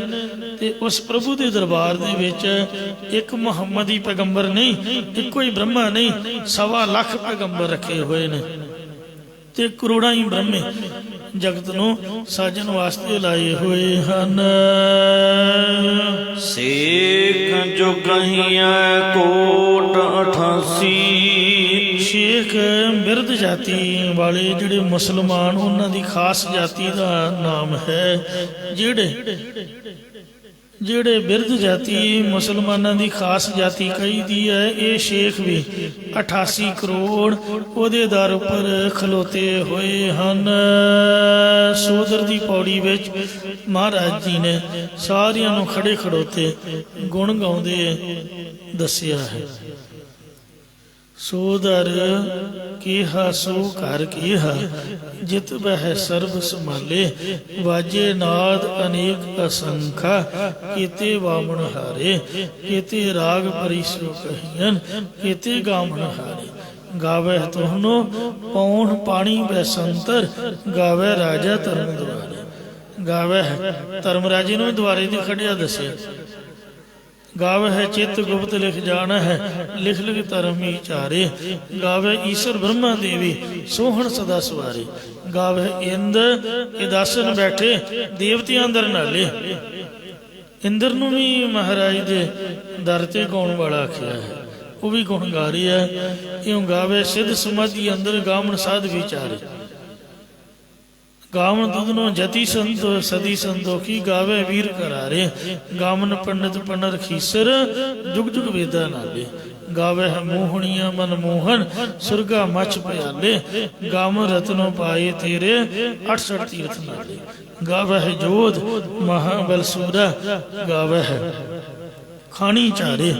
ਗਾਵੇ ਹੈ ਖੰਡ ਮੰਡਲ ਵਰ ਭੰਡਾ, ਕਰ ਕਰ ਰਖੇ ਤਾਰੇ। ਸਹੀ ਤੁਧ ਨੂੰ ਗਾਵੇ ਹੈ, ਜੋ ਤੁਧ ਭਾਵਣ, ਰਤੇ ਤੇਰੇ ਭਗਤ ਰਸਾਲੇ। ਹੋਰ ਕੀਤੇ ਗਾਵਣ, ਸੇ ਮੈਂ ਚੇਤਨ ਆਮਨ, ਨਾਨਕ ਕਿਆ ਵਿਚਾਰੇ। ਸੋਈ ਸੋਈ ਸਦਾ ਸਚ ਸਾਹਿਬ, ਸਾਚਾ ਸਾਚੀ ਨਾਈ, ਹੈ ਭੀ ਹੋਸੀ ਜਾਏ ਨਾ ਜਾਸੀ, ਰਚਨਾ ਜਿਨ ਰਚਾਈ। ਉਹੀ ਮਾਲਕ ਹੈ ਰਚਨਾ ਦਾ, ਉਹ ਤੋਂ ਵੱਡਾ ਹੋਰ ਦੁਨੀਆ 'ਚ ਕੋਈ ਨਹੀਂ। ਰੰਗੀ ਰੰਗੀ ਭਾਤੀ ਕਰ ਕਰ ਜਿਨਸੀ, ਮਾਇਆ ਜਿਹਨੂੰ ਪਾਈ। ਇਹ ਮਾਇਆ ਦੀ ਸਾਰੀ ਖੇਡ ਰਚੀ ਹੋਈ ਹੈ। ਉਹ ਰੱਬ ਕਿੱਡਾ ਵੱਡਾ ਹੋਏਗਾ ਜਿਹਦੀ ਖੇਡ ਦਾ ਕੋਈ ਅੰਤ ਨਹੀਂ ਲੈ ਸਕਦਾ। ਕਰ ਕਰ ਵੇਖਿਆ ਕੀਤਾ ਆਪਣਾ, ਜਿਵ ਤਿਸ ਦੀ ਵਡਿਆਈ। ਜੋ ਤਿਸ ਭਾਵੈ ਸੋਈ ਕਰਸੀ, ਹੁਕਮ ਨਾ ਕਰਨਾ ਜਾਈ। ਸੋ ਪਾਤਸ਼ਾਹ ਸਾਹਾ ਪਾਤਸ਼ਾਹਿਬ। ਪਾਤਸ਼ਾਹ ਵਿਸ਼ਨੂੰ ਜਾਂ ਸ਼ਿਵ ਜੀ ਜਾਂ ਬ੍ਰਹਮਾ ਨਹੀਂ, ਸਭ ਤੋਂ ਵੱਡਾ ਸੱਚਾ ਪਾਤਸ਼ਾਹ ਉਹ ਵਾਹਿਗੁਰੂ ਹੈ। ਨਾਨਕ ਰਹਿਣ ਰਜਾਈ, ਉਹਦੀ ਆਗਿਆ ਦੇ ਵਿੱਚ ਰਹਿਣ ਦੀ ਆਗਿਆ ਹੁਕਮ ਹੈ। ਇਸ ਲਈ ਸੋ ਮਹਾਰਾਜ ਇੱਕ ਸੋ ਕਹਿੰਦੇ ਅਦੁੱਤੀ ਹੈ, ਇੱਕ ਓੰਕਾਰ, ਕੋਈ ਦੂਜਾ ਹੋਏ ਸੋ ਅਵਰੋ ਕਹੀਏ। ਕੋਈ ਉਹਦੇ ਵਰਗਾ ਦੂਜਾ ਹੋਵੇ ਤਾਂ ਹੀ ਕਿਸੇ ਹੋਰ ਨੂੰ ਆਖੀਏ। ਲੋਕ ਤਾਂ ਕਮਲੇ ਨੇ ਜਿਹੜੇ ਆਪਣੇ ਆਪ ਨੂੰ ਭਗਵਾਨ ਕਹਿੰਦੇ ਨੇ, ਆਪ ਦੀ ਪੂਜਾ ਕਰਾਉਂਦੇ ਨੇ। ਬਚਿੱਤਰ ਨਾਟਕ ਦੇ ਵਿੱਚ ਕਲਗੀਧਰ ਨੇ ਆਪ ਦੇ ਆਉਣ ਦਾ ਮਨੋਰਥ ਇਹੀ ਦੱਸਿਆ ਕਿ ਸਾਰਿਆਂ ਨੇ ਆਪ ਦੀ ਪੂਜਾ ਕਰਾਈ ਤੇ ਮੈਂ ਅਕਾਲ ਪੁਰਖ ਵੱਲੋਂ ਭੇਜਿਆ, ਵਾਹਿਗੁਰੂ ਦਾ ਨਾਮ ਜਪਾਉਣ ਆਇਆ, ਖਾਲਸਾ ਪੰਥ ਦੀ ਸਿਰਜਣਾ ਕਰਨ ਵਾਸਤੇ ਆਇਆ ਹਾਂ। ਪੰਥ ਪਰਚੁਰ ਕਰਬੇ ਕੋ ਸਾਜਾ, ਖਾਲਸਾ ਪੰਥ ਨੂੰ ਪ੍ਰਗਟ ਕਰਕੇ ਨਾਮ ਦਾ ਪ੍ਰਚਾਰ ਕਰਨ ਲਈ ਮਹਾਰਾਜ ਨੇ ਮੈਨੂੰ ਸਾਜਿਆ ਹੈ। ਮੈਂ ਹੂੰ ਪਰਮ ਪੁਰਖ ਕੋ ਦਾਸਾ, ਦੇਖਣ ਆਇਓ ਜਗਤ ਤਮਾਸਾ। ਮੈਂ ਆਪਣਾ ਸੋ ਤੋਹੇ ਨਿਵਾਜਾ, ਪੰਥ ਪਰਚੁਰ ਸਰਜ ਕਰਬੇ ਕੋ ਸਾਜਾ। ਜਾਏ ਤਾਹਾਂ ਦੇ ਧਰਮ ਚਲਾਏ, ਅਬੁੱਧ ਕਰਨ ਤੇ ਲੋਕ ਹਟਾਏ। ਇਹ ਕਹਿੰਦੇ ਮੈਂ ਹੱਥ ਜੋੜ ਕੇ ਬੇਨਤੀ ਵੀ ਕੀਤੀ ਵੀ ਏਡਾ ਵੱਡਾ ਕੰਮ ਮੇਰੇ ਕੋਲੋਂ ਕਿਵੇਂ ਹੋ ਪਾਏਗਾ, ਜਿਹੜੇ ਵੱਡੇ ਵੱਡੇ ਦੇਵਤੇ ਨਹੀਂ ਕਰ ਸਕੇ। ਠਾੜ ਭਇਓ ਮੈਂ ਜੋਰ ਕਰ, ਬਚਨ ਕਹਾ ਸਿਰ ਨਿਆਏ। ਪੰਥ ਚਲਾਏ ਤਬ ਜਗਤ ਮੈਂ, ਜਬ ਤੁਮ ਕਰੋ ਸਹਾय। ਫਿਰ ਮਾਰੇ ਕਹਿੰਦੇ ਵੀ ਮੈਂ ਤੇਰੇ ਅੰਗ ਸੰਗ ਹਾਂ, ਤੂੰ ਮੇਰਾ ਹੀ ਰੂਪ ਹੈ, ਮੈਂ ਤੈਨੂੰ ਆਪਦਾ ਪੁੱਤ ਬਣਾ ਕੇ ਭੇਜਣਾ, ਮੈਂ ਤੇਰੇ ਨਾਲ ਉਦਮ ਤਾਂ ਕਰ, ਜਾ ਤਾਂ ਸਹੀ। ਸੋ ਖਾਲਸਾ ਕਾਲ ਪੁਰਖ ਕੀ ਫੌਜ ਆਖਿਆ, ਪ੍ਰਗਟਿਓ ਖਾਲਸਾ ਪਰਮਾਤਮ ਕੀ ਮੌਜ। ਇਹ ਨਹੀਂ ਆਖਿਆ ਵੀ ਮੈਂ ਬਣਾਇਆ। ਵਾਹਿਗੁਰੂ ਦੇ ਖੁਸ਼ੀ ਵਿੱਚੋਂ ਖੇੜੇ ਵਿੱਚੋਂ ਖਾਲਸਾ ਕਹਿੰਦੇ ਪ੍ਰਗਟ ਹੋਇਆ, ਸਿੱਧਾ ਵਾਹਿਗੁਰੂ ਸੈਂਟਰ ਗਵਰਨਮੈਂਟ ਦੀ ਫੌਜ ਹੈ। ਐਸੇ ਮਹਾਰਾਜ ਦੇ ਬਚਨ ਨੇ। ਸੋ ਜਿਹੜੇ ਸੇਖ ਵੀ 88 ਕਰੋੜ ਉਹਦੇ ਦਰ ਉੱਪਰ ਖੜੇ ਹੋਏ ਉਹਦੇ ਗੁਣ ਗਾਇਨ ਕਰ ਰਹੇ ਹਨ। 56 ਕੋਟ ਜਾ ਕੇ ਖੇਲ ਖਾਸੀ, ਜਿਸ ਪ੍ਰਭੂ ਦੇ 56 ਕਰੋੜ ਯਾਦਵ ਖਾਸ ਖੇਡ ਕਰਨ ਵਾਲੇ ਰੱਖੇ ਹੋਏ ਨੇ, ਮਸਾਇਬੀ ਕਰਨ ਵਾਲੇ ਰੱਖੇ ਹੋਏ ਹਨ। ਮੋ ਗਰੀਬ ਕੀ ਕੋ ਗੁਜਰਾਵਾ, ਐਸੀ ਸਭਾ ਦੇ ਮਾਲਕ ਤੱਕ ਮੈਂ ਗਰੀਬ ਦੀਨ ਦੀ ਫਰਿਆਦ ਨੂੰ ਕੌਣ ਪਹੁੰਚਾ ਸਕਦਾ ਹੈ। ਮਜਲਸ ਦੂਰ ਮਹਿਲ ਕੋ ਪਾਵਾ, ਉਸ ਦੀ ਮਜਲਸ ਸਭਾ ਦੂਰ ਤੱਕ ਲੱਗੀ ਹੋਈ ਹੈ। ਉਸ ਦੇ ਸਰੂਪ ਤੁਰਿਆ ਪਾਦ ਰੂਪੀ ਮਹਲ ਨੂੰ ਕੌਣ ਪਾ ਸਕਦਾ। ਭਾਵ ਜਿੱਥੇ ਇੰਨੇ ਮਹਾਨ ਹਠੀ ਜਪੀ ਤਪੀ ਪੀਰ ਪੈਗੰਬਰ ਖੜੇ ਹੋਣ, ਉੱਥੇ ਕਿਸੇ ਦਾ ਭਲਾ ਕੀ ਜ਼ੋਰ ਚੱਲ ਸਕਦਾ ਹੈ। ਸਾਡੇ ਨੂੰ 1000 ਗੁਣਾ ਵੱਧ ਕਮਾਈ ਵਾਲੇ ਅੱਗੇ ਖੜੇ ਨੇ। ਰਹਾਉ ਵਿਸ਼ਰਾਮ ਦੇ ਕਰ ਫਰਮਾਨ ਕਰਦੇ ਹਨ। 33 ਕਰੋੜੀ ਹੈ ਖੇਲ ਖਾਨਾ, 33 ਕਰੋੜ ਦੇਵਤੇ ਹੈ ਤਾਂ ਪਤਾ ਨਹੀਂ ਕਿੰਨੇ ਹੀ ਹਨ। 33 ਕਰੋੜ ਮੁੱਖ ਮੰਨੇ ਗਏ ਨੇ। ਜਿਸ ਪ੍ਰਭੂ ਦੇ ਖੇਲ ਖਾਨਾ ਰਸੋਈਏ ਰੱਖੇ ਹੋਏ ਹਨ। ਕਹਿੰਦੇ ਜਿਹੜਾ ਕੜਾਹ ਪ੍ਰਸ਼ਾਦ ਬਣਾਇਆ ਗੁਰੂ ਨਾਨਕ ਸਾਹਿਬ ਨੇ, ਸਾਡੇ ਕੋਲ ਤੇ ਭੱਠੀਆਂ ਭੁੱਠੀਆਂ ਸਾਰਾ ਪ੍ਰਬੰਧ ਹੈ। ਪਹਿਲਾਂ ਲੱਕੜਾਂ ਦੀ ਬਣਾਈ ਦਾ ਹੁੰਦਾ ਸੀਗਾ, ਫੂਕਾ ਮਾਰ ਮਾਰ ਹੰਭ ਜਾਣਾ, ਸਿਰ ਬੌਂਦਲ ਜਾਣਾ। ਅੱਜ ਕੱਲ ਗੈਸ ਭੱਠੀਆਂ ਨੇ, ਮਿੰਟ ਲੱਗਦਾ ਹੈ। ਸੋਚ ਨੱਪੋ ਤੇ ਚੜ੍ਹਦੀ ਕਲਾ। ਜਿੱਥੇ ਸਮੇਰ ਪਰਬਤ ਤੇ ਸਿੱਧ ਬਿਨਾਂ ਦੰਦਾਂ ਤੋਂ ਹੋ ਕੇ ਬੈਠ ਗਏ ਸਨ, ਉੱਥੇ ਕਿਹੜੀ ਭੱਠੀ ਸੀ ਮਹਾਰਾਜ ਕੋਲ, ਕਿਹੜਾ ਉੱਥੇ ਜਲ ਸੀਗਾ, ਜਾਂ ਕਿਹੜਾ ਆਟਾ ਮਹਾਰਾਜ ਨਾਲ ਲੈ ਕੇ ਗਏ ਸੀ, ਖੰਡ ਉੱਥੇ ਕਿੱਥੋਂ ਹੋਣੀ ਸੀਗੀ। ਇਹ ਸਭ ਗੁਰੂ ਸਾਹਿਬ ਨੇ ਫੁਰਨਾ ਕੀਤਾ। ਸਿੱਧ ਕਹਿਣ ਲੱਗੇ ਜੀ ਸਾਨੂੰ ਕੁਝ ਆਪ ਦਾ ਭੋਜਨ ਛਕਾਓ। ਜਿਸ ਤਰ੍ਹਾਂ ਅਸੀਂ ਆਪਣੀ ਭੁਗਤ ਦਿੰਦੇ ਹਾਂ, ਜੋ ਵਰਤਾਵਾ ਵਰਤਦਾ ਹੈ, ਇਹ ਭੁਗਤ ਸਾਰਿਆਂ ਨੂੰ ਦਿੰਦੇ ਆ। ਭੁਗਤ ਗਿਆਨ ਦਇਆ ਭੰਡਾਰਨ, ਇਹ ਮਹਾਰਾਜ ਨੇ ਉਹਨਾਂ ਤੋਂ ਹੀ ਬਚਨ ਕੀਤਾ ਹੈ। ਤੁਹਾਡੇ ਲੰਗਰ ਦਾ ਭੋਜਨ ਕੈਸਾ ਹੈ, ਸਾਨੂੰ ਛਕਾਓ, ਸਾਨੂੰ ਭੁੱਖ ਬੜੀ ਲੱਗੀ ਹੈ। ਜੇ ਤਾਂ ਗੁਰੂ ਗੋਬਿੰਦ ਸਿੰਘ ਹੁੰਦੇ, ਉਹਨਾਂ ਦਾ ਭਲਾ ਕੀ ਕਰਨਾ ਸੀਗਾ। ਗੁਰੂ ਮਹਾਰਾਜ ਨੂੰ ਵੀ ਇੱਕ ਤਿਲ ਦਿੱਤਾ ਸੀ ਸਿੱਧਾ ਨੇ ਇੱਕ ਵਾਰ, ਤੇ ਕਹਿੰਦੇ ਜੀ ਇਹ ਸਾਰਿਆਂ ਨੂੰ ਵਰਤਾਓ। ਫਿਰ ਮਨ ਨੇ ਘੋਟਾ ਮਾਰ ਕੇ ਇੱਕੋ ਹੀ ਤੈਨੂੰ ਪਾਣੀ ਪਾ ਗਿਆ। ਨਿਹੰਗਾਂ ਦਾ ਕੰਮ ਇਹੀ ਹੁੰਦਾ। ਗੁਰੂ ਗੋਬਿੰਦ ਸਿੰਘ ਹੁੰਦੇ, ਉਹਨਾਂ ਰਗੜਾ ਲਾ ਦੇਣਾ ਸੀ ਪੂਰਾ ਹੀ, ਵੀ ਲਓ ਜਿੰਨਾ ਮਰਜ਼ੀ ਪਾਣੀ ਪਾ ਕੇ ਵਧਾਈ ਜਾਓ, ਜਿੰਨੇ ਮਰਜ਼ੀ ਛਕੀ ਜਾਓ। ਤੋ ਗੁਰੂ ਸਾਹਿਬ ਦੀ ਪਰਖ ਕੀਤੀ। ਧੰਨ ਗੁਰੂ ਨਾਨਕ ਸਾਹਿਬ ਨੇ ਫੁਰਨਾ ਕੀਤਾ। ਅਗਨ ਦੇਵਤੇ ਨੇ ਅੱਗ ਲੈਣ ਦੀ, ਪੌਣ ਦੇਵਤੇ ਨੇ ਹਵਾ ਚਲਾਈ, ਹਵਾ ਦੇ ਨਾਲ ਹੀ ਅੱਗ ਬਲਦੀ ਹੈ। ਤੇ ਪਾਣੀ ਦੇਵਤੇ ਨੇ ਪਾਣੀ ਲਿਆਂਦਾ। ਇਉਂ ਸਭ ਦੇਵਤਿਆਂ ਨੇ ਮਹਾਰਾਜ ਨੂੰ ਰਸਤ ਪਾਣੀ ਭੇਟਾ ਕੀਤਾ। ਤੇ ਮਹਾਰਾਜ ਨੇ ਕੜਾਹ ਪ੍ਰਸ਼ਾਦ ਬੜਾ ਸੁੰਦਰ। ਜੇ ਆਪ ਨੂੰ ਕੋਈ ਪੁੱਛੇ ਕਿ ਕੜਾਹ ਪ੍ਰਸ਼ਾਦ ਦੀ ਕਾਢ ਕਿੰਨੇ ਕੱਢੀ, ਤਾਂ ਇਹਦਾ ਉੱਤਰ ਹੈ ਸ੍ਰੀ ਗੁਰੂ ਨਾਨਕ ਦੇਵ ਜੀ ਨੇ। ਤੇ ਕਦੋਂ, ਜਦੋਂ ਸਿੱਧ ਤੰਦਾਂ ਤੋਂ ਬਗੈਰ ਹੋ ਕੇ ਬੈਠ ਗਏ, ਤੇ ਮਹਾਰਾਜ ਨੇ ਇਹੋ ਜਿਹਾ ਭੋਜਨ ਗਰਮ ਗਰਮ ਛਕਾਇਆ, ਭਾਵੇਂ ਜੰਮਦੇ ਬੱਚੇ ਦੇ ਮੂੰਹ 'ਚ ਪਾ ਦਿਓ, ਤੇ ਭਾਵੇਂ ਮਰਨ ਕਰਾ ਦੇ ਭਾਈ ਬਜ਼ੁਰਗ ਦੇ ਮੂੰਹ 'ਚ ਪਾ ਦਿਓ, ਸਭ ਛਕਣ। ਦੰਦਾਂ ਵਾਲੇ ਵੀ ਦੰਦਾਂ ਤੋਂ ਬਗੈਰ ਵੀ। ਭਾਵੇਂ ਪੇਟ ਖਾਲੀ ਹੋਵੇ, ਛਕ ਲਓ ਤੇ ਪੇਟ ਭਰ ਜਾਊਗਾ। ਤੇ ਗੁਰੂ ਗੋਬਿੰਦ ਸਿੰਘ ਮਹਾਰਾਜ ਆਪਦੇ ਵੇਲੇ ਸਿੰਘ ਜ਼ਖਮੀ ਹੁੰਦੇ, ਉਹਨਾਂ ਨੂੰ ਕੜਾਹ ਪ੍ਰਸ਼ਾਦ ਹੀ ਆਉਂਦਿਆਂ ਨੂੰ ਦਿੰਦੇ ਸੀਗੇ। ਇੱਕ ਬਹੁਤ ਵਧੀਆ ਗਜਾ ਹੈ, ਸਰੀਰ ਨੂੰ ਤਾਕਤ ਦਿੰਦੀ ਹੈ, ਪੇਟ ਵੀ ਪ੍ਰਸੰਨ ਹੁੰਦਾ ਤੇ ਜ਼ਖਮਾਂ ਤੇ ਵੀ ਬੰਨ੍ਹ ਲਓ, ਟਕੋਰ ਹੋ ਜਾਂਦੀ ਹੈ, ਜ਼ਖਮ ਵੀ ਰਾਜੀ ਹੋ ਜਾਂਦਾ। ਇਉਂ ਮਹਾਰਾਜ ਨੇ ਆਪ ਦਾ ਜੋ ਪ੍ਰਸ਼ਾਦ ਹੈ ਸਿੱਧਾਂ ਨੂੰ ਕੜਾਹ ਪ੍ਰਸ਼ਾਦ ਦੇ ਰੂਪ ਦੇ ਵਿੱਚ ਬਖਸ਼ਿਆ। ਕਹਿਣ ਦਾ ਭਾਵ ਹੈ ਕਿ ਗੁਰੂ ਘਰ ਦੇਵਤੇ ਵੀ ਸੇਵਾ ਕਰਦੇ ਨੇ। ਆ ਜਿਹੜੀਆਂ ਰੂਹਾਂ ਨੇ ਇਹ ਵੀ ਬਰਤਨ ਮਾਂਜਦੀਆਂ। ਗੁਰੂ ਦੀਆਂ ਬਿਲਡਿੰਗਾਂ ਵੇਖੋ, ਮਹਾਰਾਜ ਦੀਆਂ ਸੇਵਾਵਾਂ ਕਿੰਨੀਆਂ ਮਹਾਨ, ਕਿੰਨੀ ਗਿਣਤੀ ਵਿੱਚ ਸੰਗਤ ਆਉਂਦੀ ਹੈ ਤੇ ਪਤਾ ਕੋਈ ਨਹੀਂ ਚੱਲਦਾ ਵੀ ਕਿਵੇਂ ਸੇਵਾ ਹੋ ਗਈ। ਇਹ ਸਭ ਮਹਾਰਾਜ ਦੇ ਘਰ ਦੀ ਕਮਾਲ ਹੈ। ਇੱਥੇ ਬੇਅੰਤ ਰੂਹਾਂ ਹਾਜ਼ਰ ਨੇ, ਬੇਅੰਤ ਸੇਵਾ ਕਰਦੀਆਂ ਹਨ। ਦੇਵਤੇ ਵੀ ਮਹਾਰਾਜ ਦੇ ਦਰ ਤੇ ਖੜੇ ਨੇ। 33 ਕਰੋੜ ਜਿਹੜੇ ਦੇਵਤੇ ਉਹਦੇ ਰਸੋਈਏ ਰੱਖੇ ਹੋਏ ਹਨ, ਉਹਦਾ ਕਾਰਖਾਨਾ, ਵਿਹਾਰ ਆਦਿਕ ਚਲਾਉਣ ਵਾਲੇ ਲਾਂਗਰੀ ਰੱਖੇ ਹੋਏ ਹਨ। 84 ਲੱਖ ਫਿਰਦੇ ਵੰਨਾ। 84 ਲੱਖ ਜੂਨਾਂ ਦੇ ਜੀਵ ਕਮਲੇ ਹੋਏ ਫਿਰਦੇ, ਭਾਵ ਜਿਵੇਂ ਰਾਜਿਆਂ ਨੇ ਸਭਾ ਵਿੱਚ ਹਾਸ ਰਸ ਵਾਸਤੇ ਕਮਲੇ ਮਨੁੱਖ ਰੱਖੇ ਹੁੰਦੇ ਹਨ। ਉਹ ਬੋਲਣ ਲੱਗਿਆ ਵੇਖਦੇ ਨੇ। ਜਿਸ ਤਰ੍ਹਾਂ ਮਰਾਸੀਆਂ ਨੇ ਮਹਾਰਾਜਾ ਰਣਜੀਤ ਸਿੰਘ ਨੂੰ ਵੀ ਖਾਣਾ ਕਹਿ ਦਿੱਤਾ ਸੀਗਾ, ਇਉਂ ਕਮਲੇ ਦਾ ਕੀ ਪਤਾ, ਉਹਦਾ ਕੋਈ ਗੁੱਸਾ ਵੀ ਨਹੀਂ ਕਰਦਾ। ਇਉਂ ਇਹ 84 ਲੱਖ ਜੂਨਾਂ ਦੇ ਜੀਵ ਕਮਲੇ ਰੱਖੇ ਹੋਏ ਨੇ। ਜਿਸ ਤਰ੍ਹਾਂ ਸੁਥਰੇ ਸ਼ਾਹ ਸੀਗਾ, ਗੁਰੂ ਗੋਬਿੰਦ ਸਿੰਘ ਦੀ ਸਭਾ ਦੇ ਵਿੱਚ ਉਹ ਹਾਸੇ ਮਖੌਲ ਵਾਲੇ ਬਚਨ ਕਰਦਾ, ਮਹਾਰਾਜ ਨੂੰ ਖੁਸ਼ ਰੱਖਦਾ ਸੀ, ਔਰ ਉਹਦੇ ਪਿੱਛੇ ਉਪਦੇਸ਼ ਵੀ ਹੁੰਦਾ ਸੀ।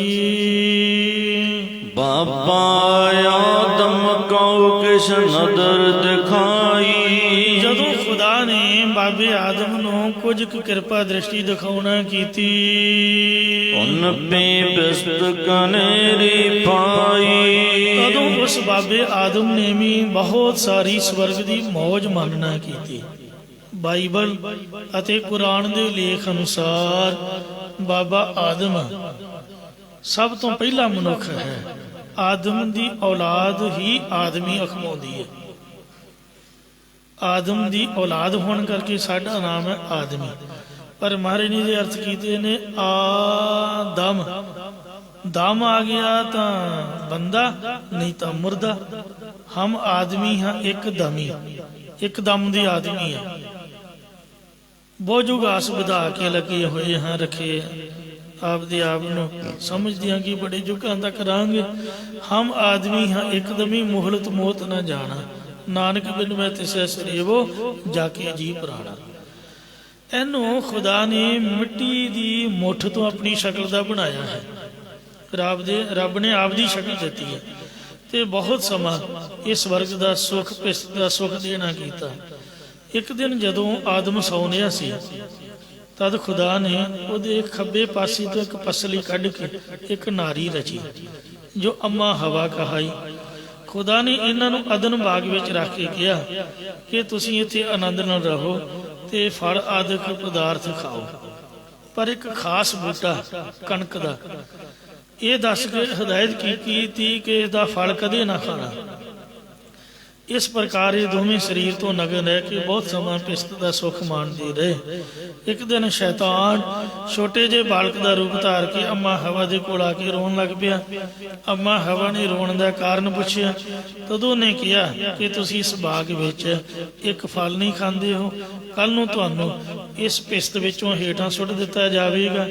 ਅੰਮਾ ਹਵਾ ਨੇ ਕਿਹਾ ਕਿ ਉਹ ਕਿਹੜਾ ਫਲ ਹੈ, ਅਸੀਂ ਖਾ ਲੈਂਦੇ ਹਾਂ। ਤਦੋਂ ਸ਼ੈਤਾਨ ਨੇ ਕਣਕ ਦਾ ਸਿੱਟਾ ਲਿਆ ਕੇ ਅੱਗੇ ਰੱਖ ਦਿੱਤਾ, ਜਿਸ ਤੋਂ ਅੰਮਾ ਹਵਾ ਨੇ ਬਾਬਾ ਆਦਮ ਨੂੰ ਉਹ ਵਰਜਿਤ ਫਲ ਖਾਣ ਲਈ ਮਜਬੂਰ ਕੀਤਾ। ਜਦੋਂ ਉਹਨਾਂ ਨੇ ਉਹ ਫਲ ਖਾਧਾ, ਯਾਨੀ ਕਣਕ ਖਾਧੀ, ਤਦੋਂ ਉਹਨਾਂ ਨੂੰ ਆਪਣੇ ਸਰੀਰਾਂ ਦੀ ਸੋਝੀ ਹੋ ਗਈ।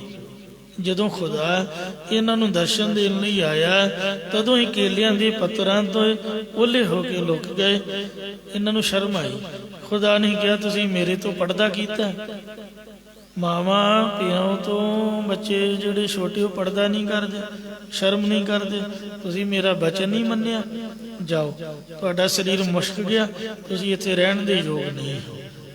ਜਿੰਨਾ ਚਿਰ ਬੱਚਾ ਰੋਟੀ ਨਾ ਖਾਏ, ਉਹਨਾਂ ਚਿਰ ਤੇ ਉਹ ਚੜ੍ਹਦੀ ਕਲਾ 'ਚ ਜਿਉਂ ਬੁਰਕੀ ਮੂੰਹ 'ਚ ਪਈ ਤੇ ਮੁੜ ਕੇ ਮਾਂ ਵੀ ਨੱਕ ਫੜਦੀ ਹੈ ਵੀ ਪਰੇ ਪਰੇ। ਇਸ ਅਪਰਾਧ ਦੇ ਬਦਲੇ ਉਹ ਪਿਸਤ ਵਿੱਚੋਂ ਕੱਢੇ ਗਏ, ਖੁਦਾ ਤੋਂ ਸਰਾਪ ਮਿਲਿਆ। ਬਾਬਾ ਆਦਮ ਦੀ ਔਲਾਦ ਮਿਹਨਤ ਕਰਕੇ ਗੁਜ਼ਾਰਾ ਕਰੇ ਤੇ ਮੌਤ ਦਾ ਸ਼ਿਕਾਰ ਹੋਵੇ। ਆਦਮ ਦੀ ਉਮਰ ਬਾਈਬਲ ਦੇ ਵਿੱਚ 930 ਵਰ੍ਹੇ ਦੀ ਲਿਖੀ ਹੈ। ਇਹਦੇ ਪੁੱਤਰ ਕਾਇਨ, ਗਬਲ ਤੇ ਸ਼ੇਤ ਦੱਸੇ ਨੇ। ਟੀਪੀ ਹੋਗੈਸ ਇਸਲਾਮ ਦੀ ਡਿਕਸ਼ਨਰੀ ਵਿੱਚ ਲਿਖਦਾ ਹੈ ਕਿ ਜਦੋਂ ਬਾਬਾ ਆਦਮ ਤੇ ਅੰਮਾ ਹਵਾ ਪਿਸਤ ਵਿੱਚੋਂ ਡਿੱਗੇ, ਤਦੋਂ ਆਦਮ ਤਾਂ ਲੰਕਾ ਤੇ ਹਵਾ ਅਰਬ ਦੇ ਵਿੱਚ ਜਦਾਹ ਦੇ ਪਾਸ ਡਿੱਗੀ। ਇਹ ਆਪਸ ਵਿੱਚ 200 ਵਰ੍ਹੇ ਜੁਦਾ ਰਹੇ। ਫਿਰ ਜਬਰਾਇਲ ਫਰਿਸ਼ਤੇ ਨੇ ਆਦਮ ਨੂੰ ਮੱਕੇ ਪਾਸ ਅਰਫਾ ਪਹਾੜ ਤੇ ਲਿਆ ਕੇ ਹਵਾ ਮਿਲਾਈ। ਆਦਮ ਆਪਣੀ ਔਰਤ ਨੂੰ ਲੈ ਕੇ ਫਿਰ ਲੰਕਾ ਚਲਾ ਗਿਆ। ਲੰਕਾ ਵਿੱਚ ਆਦਮ ਦੀ ਪਹਾੜੀ, ਜਿਸ ਦੀ ਉਚਾਈ 7426 ਫੁੱਟ ਹੈ ਅਤੇ ਉਸ ਦੇ ਨਾਮ ਦਾ ਪੁਲ ਹੁਣ ਤੱਕ ਪ੍ਰਸਿੱਧ ਹੈ। ਰਮਾਇਣ ਵਿੱਚ ਇਹ ਪੁਲ ਰਾਮਚੰਦਰ ਤੋਂ ਬਣਿਆ ਲਿਖਿਆ ਹੈ।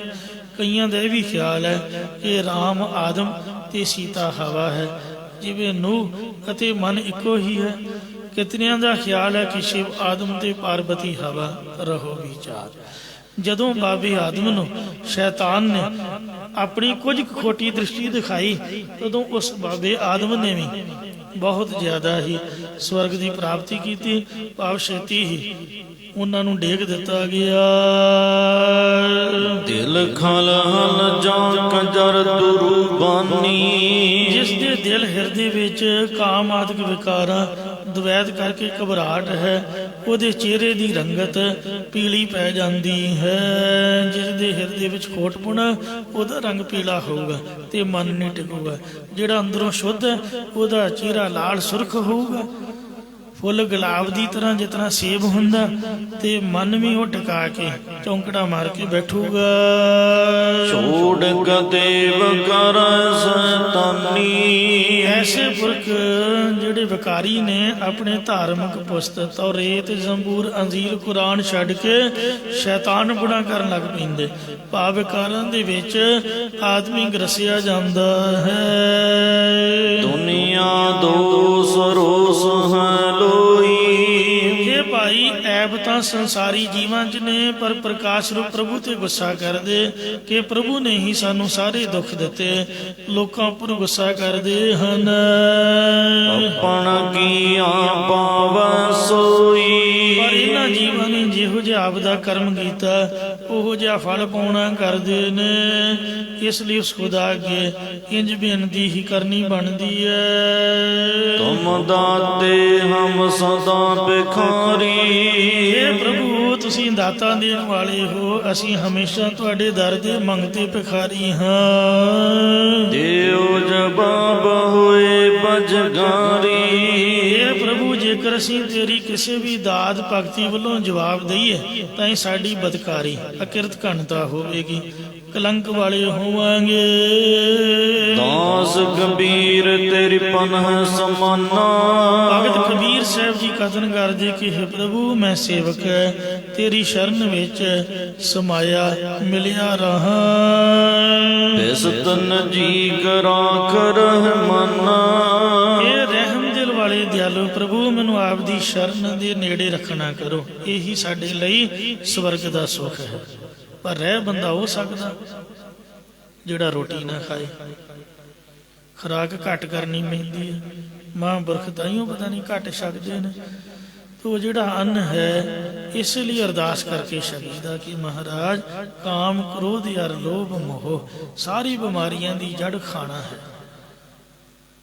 ਪਰ ਕੀ ਕਰੀਏ, ਸਰੀਰ ਦਾ ਧਰਮ ਹੀ ਮਹਾਰਾਜ ਨੇ ਜਾਨ ਹੀ ਇਹਦੇ 'ਚ ਪਾਈ ਹੋਈ ਹੈ। ਰੋਟੀਆਂ ਦੇ ਟੋਕਰੇ 'ਚ ਉਹ ਅੱਖਾਂ ਹੀ ਨਹੀਂ ਖੁੱਲ੍ਹਦੀਆਂ, ਬੋਲਿਆ ਹੀ ਨਹੀਂ ਜਾਂਦਾ, ਲੱਤਾਂ ਜਵਾਬ ਦੇ ਜਾਂਦੀਆਂ। ਪਰ ਜਿਹੜੀ ਸੁਰਤੀ ਬਿਰਤੀ ਹੈ ਭੁੱਖੇ ਰਹਿਣ ਤੋਂ ਜਲਦੀ ਇਕਾਗਰ ਹੁੰਦੀ ਹੈ। ਤੋ ਇਸ ਵਾਸਤੇ ਖਾ ਲਿਆ ਤੇ ਬਸ ਤੂੰ ਕੌਣ ਤੇ ਮੈਂ ਕੌਣ, ਫਿਰ ਕਿੰਨੇ ਬਾਣੀ ਪੜ੍ਹਨੀ। ਇਸ ਲਈ ਦੋਵੇਂ ਪਾਸੇ ਹੀ ਹੈ। ਧਨ ਅਨਾਦ ਭੁੱਖੇ ਕਬਲ ਟੈ ਕੇ, ਲੋੜ ਮੁਤਾਬਕ ਤਾਂ ਸਰੀਰ ਖਿੜਦਾ, ਪਰ ਲੋੜ ਤੋਂ ਵੱਧ ਵਿਕਾਰ ਪੈਦਾ ਕਰਦਾ ਹੈ। ਇਸ ਲਈ ਮਹਾਰਾਜ ਤੇਰੇ ਚਰਨਾਂ 'ਚ ਅਰਦਾਸ, ਕਾਮ, ਕ੍ਰੋਧ, ਅਰ ਲੋਭ, ਮੋਹ ਬਿਨ ਜਾਇ ਅਹਮੇਵ, ਨਾਨਕ ਪ੍ਰਭ ਸਰਨਾਗਤੀ ਕਰ ਪ੍ਰਸਾਦ ਗੁਰਦੇਵ। ਤੂੰ ਪਹਿਲਾਂ ਪ੍ਰਸ਼ਾਦ ਨੂੰ ਆਪ ਭੋਗ ਲਾ ਤੇਰਾ ਸੀਤ ਪ੍ਰਸ਼ਾਦ ਪਵਿੱਤਰ ਹੋਇਆ ਜਾਣ ਕੇ ਅਸੀਂ ਆਪ ਦੇ ਮੂੰਹ ਵਿੱਚ ਪਾਈਏ, ਤਾਂ ਕਿ ਸਾਡਾ ਮਨ ਵੀ ਪਵਿੱਤਰ ਹੋਵੇ ਔਰ ਬਾਣੀ ਪੜ੍ਹਨ ਨੂੰ ਦਿਲ ਕਰੇ, ਨਾਮ ਜਪੀਏ, ਤੇਰੀ ਸਿੱਖੀ ਕਮਾਈਏ। ਭੁੱਲਾਂ ਚੁੱਕਾ ਖਿਮਾ ਕਰੋ ਜੀ, ਅੱਗੇ ਤੋਂ ਸਮਤ ਬਖਸ਼ੋ। ਦਾਸ ਕਬੀਰਾ ਤੇਰੀ ਪਨਹ ਸਮਾਨਾ, ਬੇਸੁੱਧ ਨਜੀ ਕਾ ਰਾਖ ਰਹਿਮਾਨਾ। ਵਾਹਿਗੁਰੂ ਜੀ ਕਾ ਖਾਲਸਾ, ਵਾਹਿਗੁਰੂ ਜੀ ਕੀ ਫਤਿਹ। ਰਾਮ ਕਲੀ ਮਹੱਲਾ ਤੀਜਾ। ਆਨੰਦ ਏਕ ਓੰਕਾਰ ਸਤਿਗੁਰ ਪ੍ਰਸਾਦ।